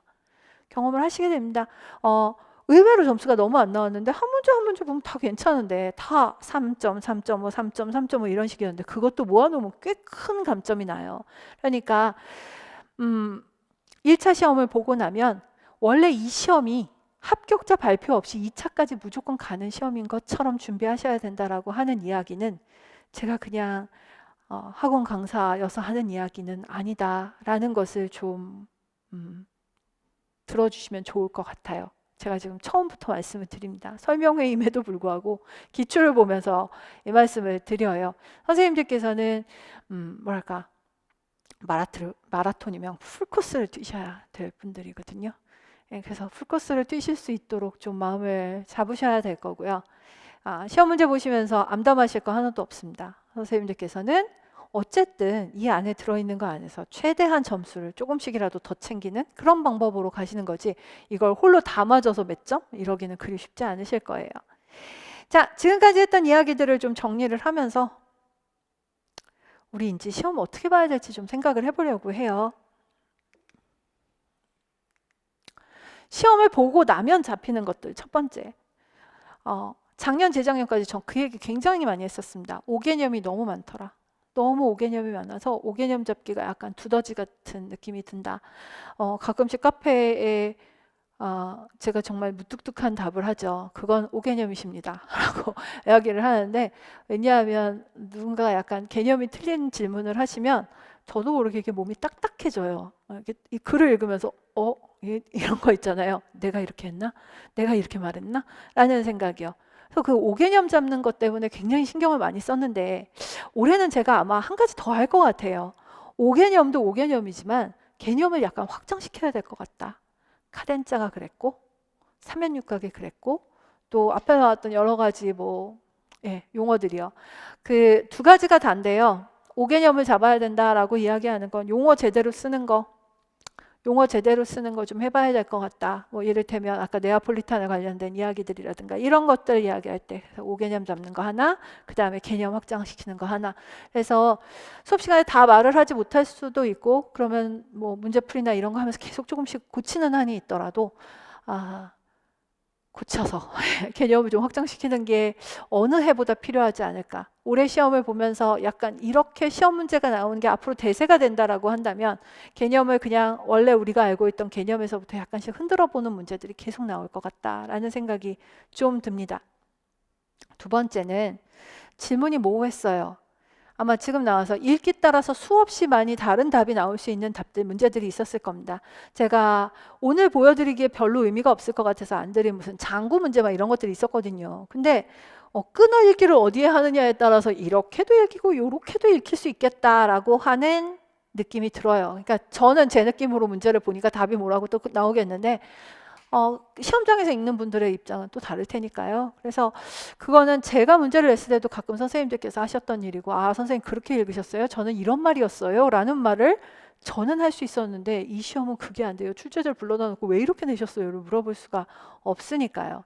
그래서 약간 방어적인 글쓰기, 제가 세련된 답쓰기라고 이야기를 했는데 방어적인 글쓰기를 해야 되지 않을까, 방어적인 글쓰기를 해야 되지 않을까라는 생각이 듭니다. 그래서 뭐 아까 저 낭송은 문제도 비슷했었는데, 네가 지금 나한테 17세기 이후를 묻고 있는 건지 현대에 어떻게 읽는지를 묻고 있는 건지 아니면 귀도식을 묻고 있는 건지 나 모르겠으니까 내가 귀도식으로 답을 해볼게 라는 식으로 답을 쓰시면 훨씬 더 안전해지시지 않을까. 그래서 묻는 건 작아도 거기에 근거를 대면서 쓰시는 거를 좀 만들어 보려고 하고요. 선생님들께서도 답 쓰실 때 아니 왜 작성 방법에 쓰지도 않은 것을 문제에다 내고 그러세요라고 하실 게 아니라 작성 방법에 없어도 근거를 대기 위해서 문장을 좀 붙여서 쓴다라고 하는 걸 연습을 하시면 훨씬 더 안전하게 점수를 챙기실 수 있지 않을까라는 생각이 듭니다.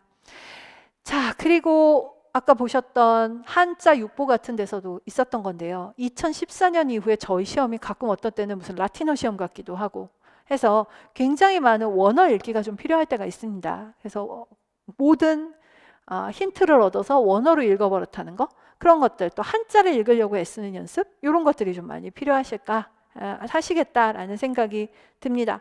세 번째 이야기를 해야 될 것 같은데요. 세 번째 보시면 그럼에도 불구하고 기초 같은 거 묻는 거 되게 많았다. 스트레토 같은 거, 계명창 같은 거, 그리고 되게 어려워 보였던 문제는 되려 교과서에 수록된 경우들이 많았다라고 하는 거를 좀 봐주셨으면 좋겠습니다.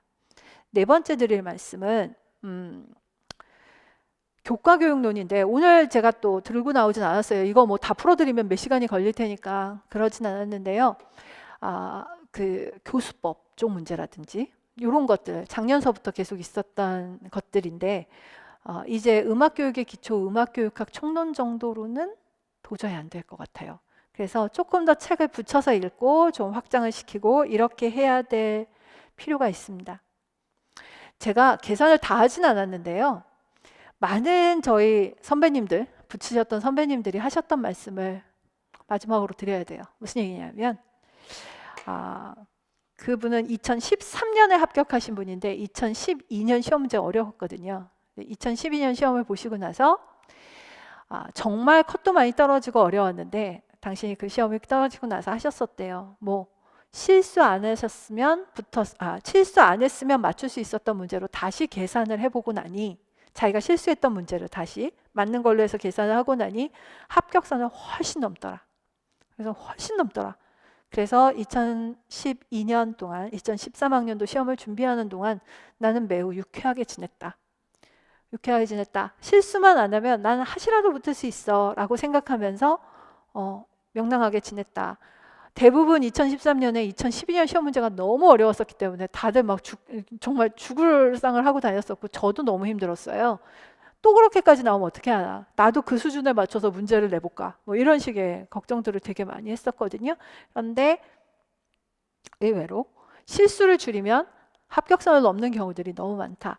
선생님들께서 나는 평소에 실수 같은 걸 잘 안 하는 사람이야 라고 생각을 하시면 제일 좋아요. 그런 멘탈이 제일 좋고요. 아니고 나는 막상 그 자리에 가면은 훨씬 못하는 사람이야 라고 하시면 그 생각부터 많이 좀 떨쳐버리시는 거, 어디서 웃음 치료를 받으시든지 뭘 좀 하셔가지고요. 좀 긍정적인 마인드를 좀 보이셨으면 좋겠어요. 세상에서 바라는 교사상이 있죠. 음악 교사는 어때야 된다라고 하는 그 모습에 본인이 좀 맞춰져 가면 제일 좋거든요. 그래서 좀 명랑하고 활기차고 이런 식으로 밝게 생각하고 긍정적으로 생각하고 이렇게 마음을 먹어도 막판 되시면 너무 힘들고 막 화나시고 그러실 거예요. 근데 원래도 이렇게 약간 좀 음울하다든가 이러시면 도움을 받기도 힘들고 도움을 주기도 어렵고 서로 되게 힘들어요.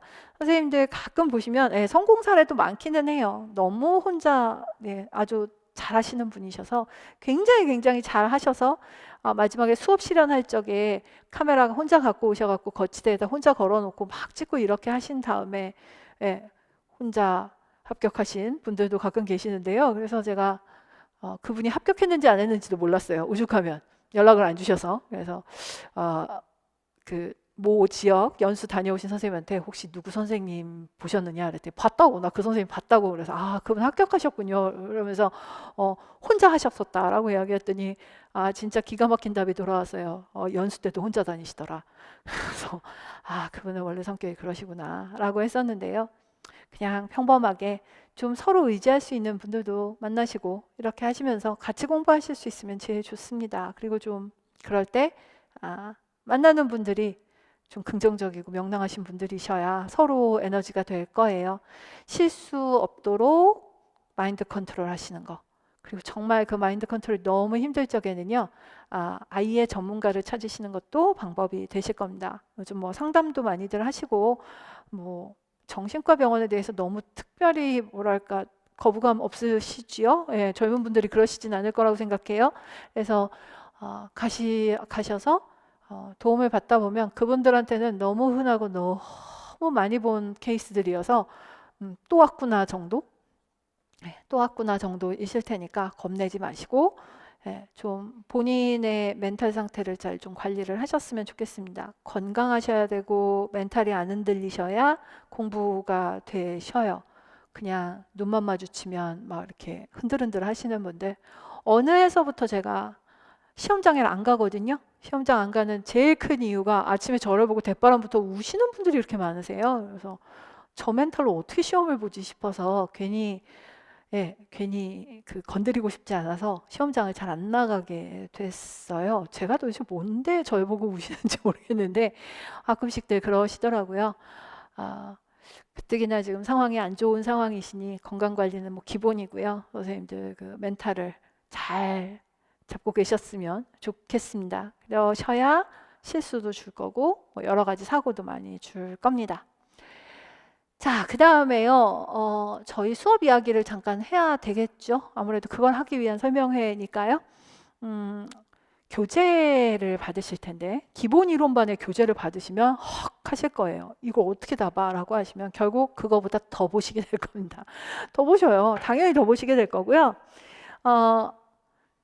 책이 나오고 수업을 하면서 계속 다음에 교재 낼 적에는 이것도 집어넣을 거야 라고 저는 계속해서 더 확장시킬 생각을 하고 있으니까요. 문제는 1, 2월에 선생님들께서 되게 힘들어하세요. 그 교재를 가지고. 또 3, 4, 5, 6월에 1, 2월에 해놓았던 필기가 있어서 조금 좀 복잡하게 느껴지시는 분들도 계실 텐데요.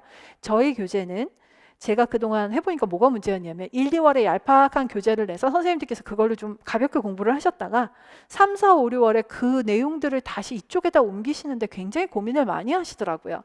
또 심지어 한 11월쯤 다시 기본 이론반 교재를 막 다시 뒤지시면서 질문하시는 분들도 계시고요. 그래서 그걸 안 하자 라는 거여서 단권화를 목표로 하면서 만든 교재입니다. 그러니까 선생님들께서 1, 2월 수업에 제가 수업에서 띄엄띄엄 뭔가를 띄워넣고 가더라도 너무 상처받지 않으셨으면, 왜냐하면 그건 3, 4, 5, 6월에 다시 두 번째, 세 번째 바퀴를 돌릴 때 보시게 될 내용들이기 때문입니다. 그래서 조금 힘드실 것 같아서 작년에 정말 시행착오를 좀 했어요. 그래서 작년 저희 1, 2월이 되게 힘들었던 게 교재는 두껍지 선생님은 갑자기 하다가 말고 다른 페이지 넘어갑시다 하지. 그러니까 선생님들 좀 많이 힘들어 하셨는데요. 올해는 조금 정리된 유인물을 따로 좀 드려서 그걸로 일단 한번 보시고 옮겨 적고 하시는 거를 좀 해보실 수 있도록 할까 해요. 그리고 심화반 넘어가면서 저희 교재가 교재 전체가 아니에요. 출판물로 내기에는 너무 문제가 될 수 있겠다 하는 소지가 있는 부분들은 저희가 따로 유인물로 만들었었거든요. 그러니까 그런 유인물들을 좀 정리를 해서 댁으로 배송을 하는 식으로 해서 심화반 자료들을 좀 더 만들도록 하겠습니다. 선생님들께서 출력하고 이러시는 것 때문에 좀 스트레스를 많이 받으시는 것 같아서요. 최대한 해드릴 수 있는 대로 하겠고요. 교재에 수록되지 않는 부분들을 그렇게 처리를 해드릴 테니까 선생님들께서 좀 활용을 해보시면 좋겠습니다. 그 다음 드릴 말씀은 요건데요.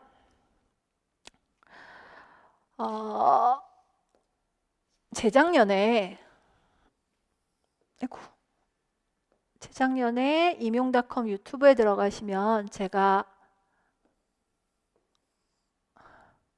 이름을 좀 촌스럽게 학원에서 붙이기는 했는데 프리미엄이래요.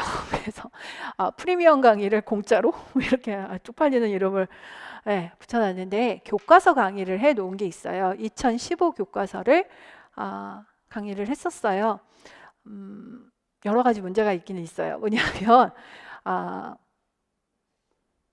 유튜브기 때문에 저자분들도 보실 수 있고 그래서 제가 약간 깨우뚱깨우뚱하는 부분도 특별히 교과서가 아닌 것 같으네요. 이런 말을 못했어요. 오타가 났네요. 이런 말 잘 못하고 그냥 하면서 이렇게 넘어가면서 강의를 하기는 했었는데요.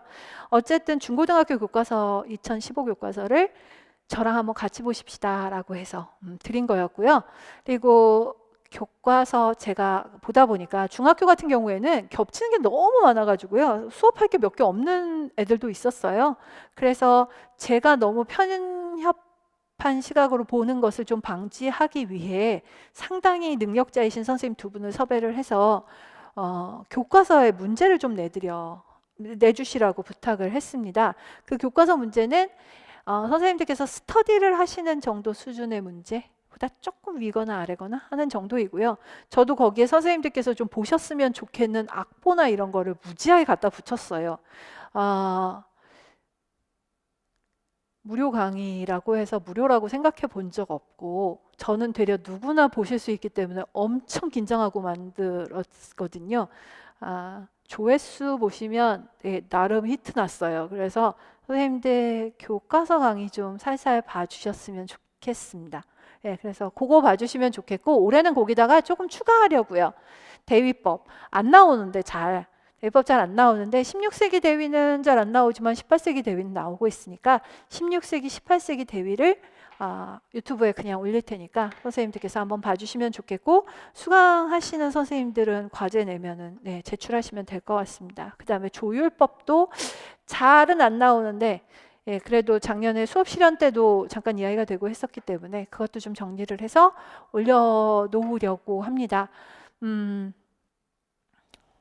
선생님들께서 들으시면 약간 기분 나빠하실 수도 있는데 제가 좀 고언이랄까를 한다면 제가 처음에 노량진에 올 때를 말을 해볼게요.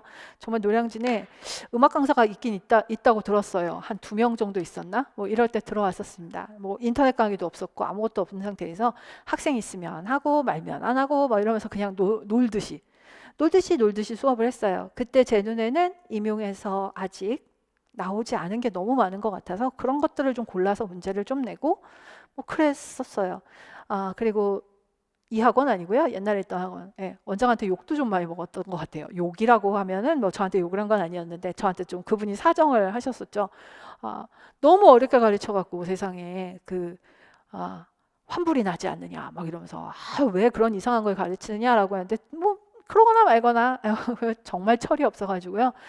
그냥 아무렇게나 제 멋대로 진짜 뭐 모르고 무식하게 가르쳤었는데 2003년도인가 시험이 너무 어려워지면서 세컨더리 도미넌트 나오고 후가 주제, 대주제 나오고 하면서 제가 갑자기 되게 유명해졌더라고요. 갑자기 유명해졌더라고요. 그 당시에 학원 수업은요. 일주일에 3시간이었습니다. 그 당시에 제가 했던 일은요. 자, 이런 거 있으니까 가서 보고 오세요. 이렇게 하고요. 문제 내고 막 야단치고요. 그냥 그게 일이었어요. 일주일에 3시간. 그러던 게 지금 학원에서 제가 일주일에 하는 강의 시간이 거의 5배는 되는 것 같고요. 5배는 되는 것 같고요. 유튜브에다 교과서를 올렸던 이유가 그건데요. 예전에 제가 처음 노량진 왔을 때 수험생들은 교과서를 본인들이 사서 많이도 안 봤고요. 2-3개 정도? 2-3개? 한 3-4개? 뭐 친구랑 바꿔보기도 하고 하면서 그냥 혼자 봤었습니다. 물론 당시의 시험의 난이도와 지금의 시험의 난이도는 산전벽해했어요. 완벽하게 바뀌었습니다. 그러나 저는 다른 건 몰라도 선생님들께서 스스로 교과서를 보실 수 있는 능력자들일 거라고 생각을 합니다. 왜냐하면 우리는 음악 전공자이고 교과서라고 하는 건 중고등학교 일반 학생들이 음악을 전공할 생각이 전혀 없는 애들이 보는 거니까요. 그리고 지금이라도 들고 나가서 선생님들께서 가르치실 수 있는 것들입니다. 그러니 혼자 보실 수 있는 걸 약간 제가 그냥 거들어드리는 정도가 이거라고 보시면 좋겠어요. 그리고 교과서 이런 눈으로도 보는구나 하는 정도. 그러면 되겠죠. 그래서 빠른 시간 안에 그렇게 길지도 않습니다. 중학교 거는 하루에 마음 놓고 앉아서 보면 몇 개 안 될 겁니다. 강의 개수가 많아서 좀 질리실 것 같긴 한데 한번 봐주시면 좋겠고 조율법하고 대위법, 조율법은 1개면 될 거고 대위법은 좀 몇 개가 되겠지만 이것도 마찬가지로 선생님들께서 그냥 딱 버스 안에서도 볼 수 있는 정도. 그냥 이런 것들이 있었구나라는 정도로 확인하실 수 있도록 좀 보여드리겠습니다. 자, 저희 수업은 모의고사도 보고요. 과제도 걷고요. 첨삭도 하고요. 작년에 의외로 일이 좀 많아져서 첨삭이 조금 늦어진 것은 좀 있었습니다. 제가 좀 일이 많이 엉켰었어요. 작년에 예정치 않았던 수업이 좀 생기기도 했었고 뭐 집안 대소사에 걸려 있기도 했었고 뭐 이래서 늦어지기도 했는데요. 첨삭하고 채점해서 돌려드리고 하면서 확인을 해 드릴 겁니다. 저희는 글쎄요. 채점이든 첨삭이든 그 모든 것이 마지막에 선생님들께서 어떤 결과를 내느냐에 맞춰져야지 지금 당장 그 주에 내가 몇 등을 했는가를 확인하는 건 아니어야 한다고 생각을 합니다. 그래서 꾸준히 공부하시도록 뭐 좀 옆에서 거들어드리고 이러는 게 제 일이 아닐까라고 생각을 하고 있어요. 그 상담을 작년이라고 벌써 말을 해버려서 웃기게 들리시겠네요. 2020년에 참 많이 못했습니다. 학원에 번쩍하면 공무원들이 오셔서 학원에서 잘 격리를 하고 있나 이런 거를 확인을 하신다고 해서 제가 이렇게 어떤 분하고 아주 가까이에서 대면하고 있는 것을 한다는 게 조금 무섭기도 했고 항상 1년 내내 긴장하고 너무 무서워했던 것 같아요. 선생님들이 모이셨을 때마다 너무 겁이 나고 또 오고 가시는 것도 겁이 나고 그리고 끝날 줄 알았던 일이 끝나지 않고 이렇게 지속되는 것도 굉장히 답답한 일이기도 합니다. 그렇지만 작년 여름 아니에요. 이번 여름이에요. 막 쨍쨍 해가 떨어지는데 저희 조교들한테 햇빛 쏟아지는 횡단보도에 서서 이래도 이제 곧 해가 길어질 거고 해가 길어질 거고 아니죠. 해가 짧아질 거고 11월은 올 거고 너희는 시험을 볼 거고 그러면서 코로나 걱정하지 말고 공부를 좀 하라 하고 이렇게 이야기를 했었거든요. 선생님들께도 똑같을 겁니다. 1년 정신없이 지내시다 보면 어느덧 뭐 코로나고 뭐고지 간에 내가 해야 될 시험은 그냥 바짝 다가와 있을 거예요.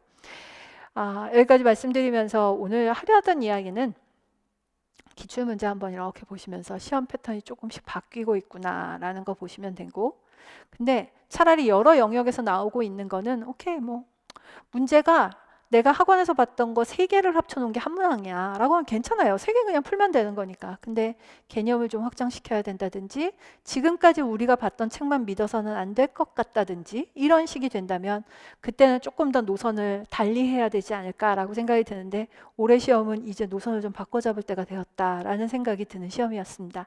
그래서 그것들을 좀 준비시켜 드려야 되지 않을까? 이렇게 생각을 하고 있어요. 그것 때문에 기출을 좀 길게 보여드렸고요. 자, 이제 선생님들 다음 페이지 좀 봐주셨으면 좋겠는데요. 여기는 저희가 1년 동안 수업 어떻게 할지에 대한 이야기를 하게 될 거예요.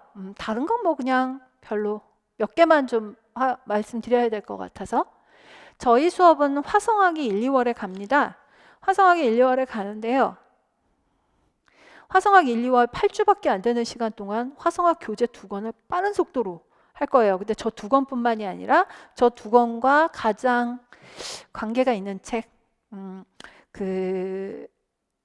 저희가 교재로 사용하는 연주자를 위한 조성음악 분석이라는 책은 송무경 교수님이 쓰신 책인데요. 송무경 교수님께서 송무경 선생님의 선생님에 해당되는 분들이 계십니다. 코스카 이런 분이 계시는데요. 그분이 토널 하모니라는 책이 있어요. 그래서 그 토널 하모니라고 하는 외국 책과 그것의 워크북이 이만큼이 있는데 그 책의 논리대로 한국 수업에 적절하게 줄인 책이 연주자를 위한 조성음악 분석이거든요. 그래서 저희는 이걸 한 개로 이렇게 볼 거예요.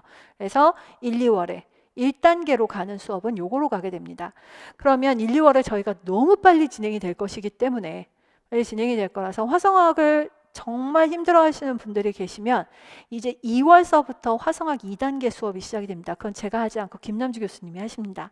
그래서 김남주 선생님께서 조금 더 속도를 약간 천천히 잡으시면서 우리나라에서 2번째로 많이 팔리고 많이 유명한 책이라고 할 수 있는 조성음악의 화성진행이라고 하는 화성학 책을 풀어서 진행을 해 주실 거예요. 그거 외에도 그 김남주 선생님께서는 하여튼 뭐 국내외 유수의 교재들에서 문제를 뽑아가지고 주실 거고요. 그 다음에 저희 또 하나 화성학 3단계가 있는데요. 이건 7, 8월이에요. 저희가 7, 8월 문제풀이반에 도저히 넣고 갈 수가 없어요. 화성학을. 그래서 그거를 별개의 클래스로 운영을 하실 텐데요. 작년까지 제가 했었는데요. 작년까지 해보면서 제가 문제풀이반에 좀 더 몰입하는 게 저한테 훨씬 더 좋겠다라는 생각이 들었습니다. 그래서 요거까지 김남수 선생님께서 올해는 하십니다. 자, 그리고 형식론 어떻게 할 거예요? 라고 하신다면 형식론이요. 형식론만 따로 해갖고 수업을 하는 게 별 의미가 없어요. 그래서 음악사 수업에다가 집어넣을 겁니다. 서양음악사 수업에. 서양음악사 수업 여기 페이지 보시면 제일 아래쪽에 한 3줄 정도 있을 텐데요.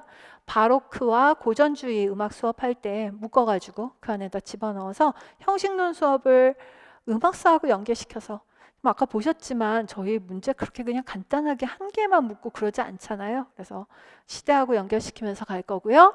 교수법 수업은 교육론 심화 안에다가 집어넣을 거다라고 보시면 될 것 같습니다. 그 다음에 더 나갈 이야기는 나머지는 그냥 한번 읽어보시면 다 되실 것 같아요. 그래서 그렇게 확인을 하시면 될 것 같습니다.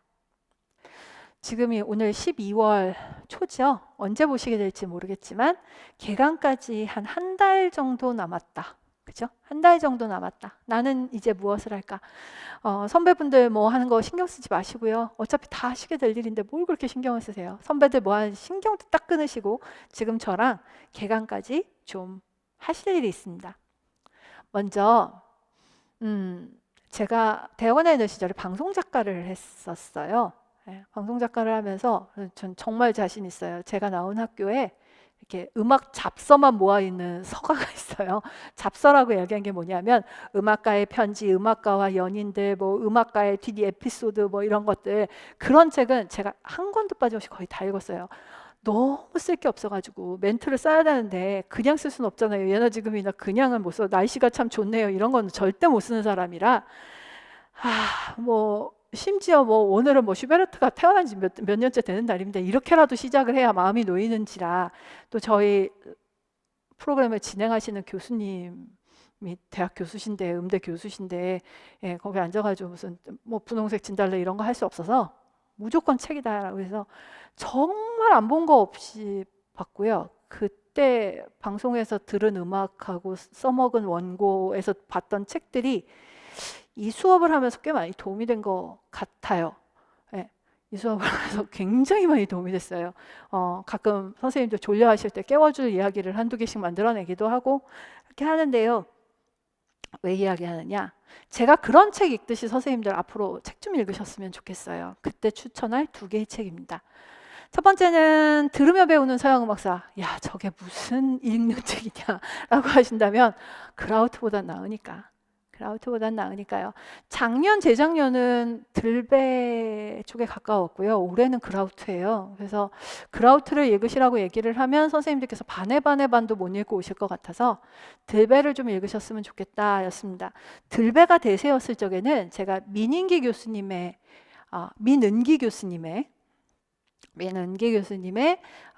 서양음악사 책을 좀 읽어보세요. 그 책은 소설책 같아요 라고 말씀을 드렸는데요. 올해 서양음악사가 너무 좀 그래서 깊이 나와서 선생님들께 들배를 한번 읽어보셔라, 새 들으며 배우는 서양음악사라는 책을 한번 읽어보셔라 라고 권하고 싶습니다. 그러면 임용해서 들배는 정말 못 쓸 책인가요? 안 되나요?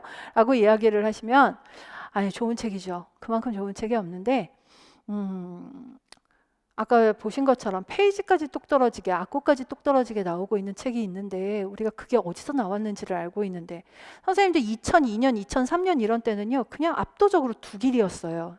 두길에서 정말 많이 나왔었습니다. 그런데 이게 약간 방향을 틀어서 이렇게 되고 있는데 선생님들께 그라우트를 권하지 않는 이유가 없는 상황이 되었거든요. 그러니까 약간 그 책에 좀 쉽게 만든 버전이랄까? 라고 할 수 있는 들배를 읽어보셨으면 좋겠어요. 단 절대 줄치지 말고 절대 뭐 수업 시간에 들었던 거 메모된 거 읽지 말고 그냥 본문을 그냥 스토리텔링 하듯 읽었으면 좋겠다. 이만한 음악사 책이 없어서 지금 이 정도 선에서 말씀을 드립니다. 아까 말씀드린 민은기 선생님 서양음악사 책을 읽으신다면 후딱은 읽으실 수 있을 거예요. 그건 도서관에서 빌리셔서 그냥 쓱쓱 읽으셔도 될 정도로 될 겁니다. 그러니까 그렇게 읽으셔도 좋은데 올해 난이도를 감안하신다면 들배를 일단 추천을 합니다. 그 다음에 제가 되게 좋아하는 책이에요. 청소년을 위한 한국음악사인데요. 이 책도 한번 뭐 외우시려고 하지 마시고, 이 책은 아주 색깔이 예뻐요. 총천연색으로 해갖고요. 그림도 되게 많은데요. 미리 말씀드리면 그림이 너무 신경 쓰이실려나? 거기 실려있는 그림들의 상당수는 교과서에서 보실 수 있습니다. 그래서 뭐 아까 보신 뭐 풍류하기 어쩌고 저쩌고 하는 그런 것들 있잖아요. 그런 거를 눈요기 하시기에 아주 좋은 책이에요. 그래서 한번 읽어보셨으면 좋겠습니다. 가능하다면 추천하고 싶은 책이라고 이야기를 했는데요.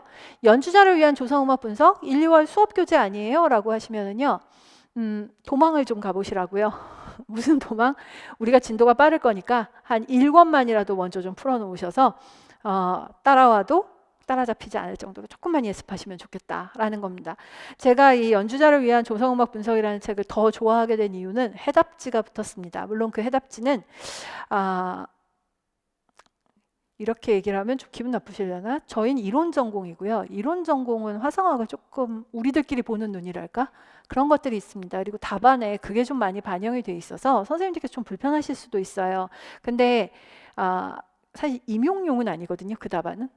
예, 특히 2권 가시면 이렇게도 볼 수 있고 저렇게도 볼 수 있는 것 중에 한 가지 의견이고, 그 나름 음악 이론 전문가들은 여기서부터 여기까지 묶어서 이렇게 보면 되지 뭐, 이런 식으로 훅 넘어가는 부분들이 답안으로 적혀 있으니까 그건 좀 감안해서 봐주시면 좋겠는데 1권 보시는 데까지는 그런 문제 없으실 거라고 봐요. 그래서 1권을 한번 좀 봐오시면 어떨까라는 생각이 듭니다. 세 번째, 가능하시다면 음악교육론은요, 5개념이 생기기도 쉽지만 정리도 되게 힘들어요. 그리고 학원 수업이 막상 막 정말 왱왱 돌아가고 있을 적에는 학원에서 주는 프린트 같은 거에 너무 이렇게 메모리 돼서 뭘 정리를 잘 못하게 되셔요. 되려 정리 되게 잘하시는 분들이 물론 계시기는 하는데 아무리 누가 정리를 잘해도 남의 글씨, 남의 스키마를 그대로 복사해 올 수는 없어요. 그래서 저 제일 말리고 싶은 게 남의 썸노트 구입하기? 썸노트 잘 만드신 거 보면 정말 탐날 정도로 잘 만드시기는 했어요. 그러나 그건 내 스키마가 아닙니다. 차라리 그걸 뭐 한글 파일 같은 걸로 받아서 내가 직접 수정을 좀 해가면서 뭔가를 만든다면은 모르겠지만, 그걸 출력된 상태라든가 아니면 손으로 쓴 걸 복사를 해서 받아서 그게 내 거가 될 거라고는 생각 안 하셨으면 좋겠어요. 그리고 공부하시다 보면 이 사람 이거 잘못 알고 있는 것 같은데 라고 보이기 시작하시면요, 걷잡을 수 없어져요. 내가 다시 만들까, 다시 살까, 뭐 별 생각을 다 하시게 되니까요. 그래서 음악교육의 기초와 음악교육학 총론을 전체 다 하시라는 거 아니고요. 철학, 미학, 심리학, 리머, 엘리엇, 이 부분만 한번 손으로 쓰시면서 정리를 해보셔도 좋겠습니다. 워드로 쓰셔도 상관없어요. 그리고 항상 이건 그냥 한번 보는 것일 뿐, 난 다 또 볼 거야, 또 볼 거야, 이런 마음으로 좀 느긋하게 정리를 좀 해보셨으면 좋겠습니다. 한 달 동안 하실 일이라기에는 뭐 거의 뭐 팥쥐 엄마 수준의 주문이에요. 말도 안 되는 이야기인데 좀 이렇게 해요. 들배도 그냥 한 권에 한 닷새 정도 나눠서 본다. 뭐 하지 않으실 거예요. 제가 원하는 거요, 선생님들 뭐 바로크가 어쩌저쩌 이런 거 아니고요. 오케겜이라는 사람 이름을 봤어. 이 정도. 듀파이 뭐 저쪽에 있었어. 이 정도. 나 뭐 베토벤 어쩌고 하는 거 본 것 같아. 라는 정도 조금 좀 봐주시면 좋을 것 같습니다. 그 다음에 카페에는 들어오셨나요? 저희 카페에 들어오시면 제가 모월 모시에 공지를 할 겁니다. 어디에 가서 다운을 받으십시오 라고 해서요. 올해는 좀 그냥 일반에 공개를 해볼까 합니다. 교과서에 있는 악곡들 같은 것들이요. 그래서 악보 조그만 악보 드릴 테니까 그 악보들 가지고 유튜브를 찾으시거나 하셔서 조금 들어보셨으면 좋겠어요. 제가 지금 들어보시라고 이야기를 하는 이유 중에 하나는 정말로 많은 문제들에서 선생님들이 보이시는 반응이 음악을 안 들어서 생기는 반응이었어요. 아니 왜 이렇게 말이 안 통하지? 라는 생각들이요. 선생님들께서 가끔씩 뭐하고 뭐를 비교를 하시는 걸 질문을 받았는데 선생님 제발 좀 한번 들어보실래요? 그 음악이 같이 들리나? 그 두 음악이 개념상 비슷한 몇 개의 단어들이 포함되어 있다고 하더라도 그 음악을 실제로 들으시면 그렇게 구분 못하실 수 없을 것 같아요 라는 이야기를 많이 했거든요. 그래서 악보를 드리면 그 악보를 들고 유튜브를 직접 찾으시거나 아니면 친구랑 좀 나눠서 찾으시거나 하셔서 좀 들어보실 수 있었으면 좋겠습니다. 음악을 좀 듣고 반응을 하시면 저도 훨씬 더 편할 텐데 제가 그리는 그림과 선생님들이 그리는 그림이 다를 때가 많아서 좀 곤혹스러울 때가 있어요. 국악도 들어보시면 많이 도움이 되실 것 같고요. 아, 그걸 들었더니 이런 느낌이 나요 라고 하는 그 경험이 굉장히 많이 도움이 되실 겁니다. 자, 그래서 이런 정도의 부탁을 좀 드립니다.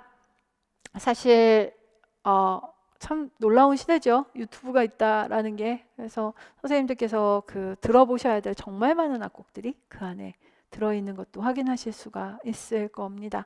그러니까 음반보다도 훨씬 더 어떨 때는 음반을 사는 것보다도 훨씬 더 효율적으로 그 드문 악곡들도 확인을 할 수 있으니까 한번 들어보시면서 확인하시면 되겠습니다. 제가 악보 올리는 거는 공지를 따로 하도록 할 테니까요. 그때 오셔서 다운을 받으셔서 악보를 좀 확인하시면서 음악을 좀 들어보시고 그렇게 하셨으면 좋겠습니다. 자, 그러면 선생님들 2021년 제발 좀 지금의 이 혼란한 상황이 좀 잘 수습이 돼서 건강하게 또 뵙게 되기를 바라고요. 인강에도 좀 익숙해지셔야 될 거고 건강해지시면은 직강의 장점 이런 것도 좀 살려서 해보시면 좋을 것 같아요. 선생님들 뭐 직강, 인강 차이는 나중에 제가 좀 말씀을 드리겠지만 3, 4, 5, 6월 가면 분명히 직강에서 아침부터 저녁까지 저녁 5시까지 듣는 건 어떻게든 허리 세우고 앉아서 허리 두드려 가면서 앉아서 들을 수 있는데 그게 인강으로 가면 하루 듣기 되게 힘들어요. 하루에 듣기가. 그래서 막 이틀에 나눠 듣고 이렇게 되면 되게 바빠지시거든요. 그래서 정말 할 게 너무 많아서 막 쫓겨다니시게 될 테니까 상황이 좋아진다면은 그냥 학원에서 참고 들어보시는 것도 많이 방법이 될 거고 물론 뭐 인강이 훨씬 더 효율적이시다 하면은 그렇게 하셔도 될 것 같고요. 조금 좋아지면 뭐 그런 이야기를 하러 상담을 받으러 오시거나 하면 그때 뵙고 뭐 이러도록 하겠습니다. 질문 있으시면 카페에 올려주시면 될 것 같고요. 저희 두고 뭐 앞으로 시간 되는 대로 뵙도록 하죠. 자, 고생하셨습니다. 저희 설명회는 이것으로 마치도록 하겠습니다. 감사합니다.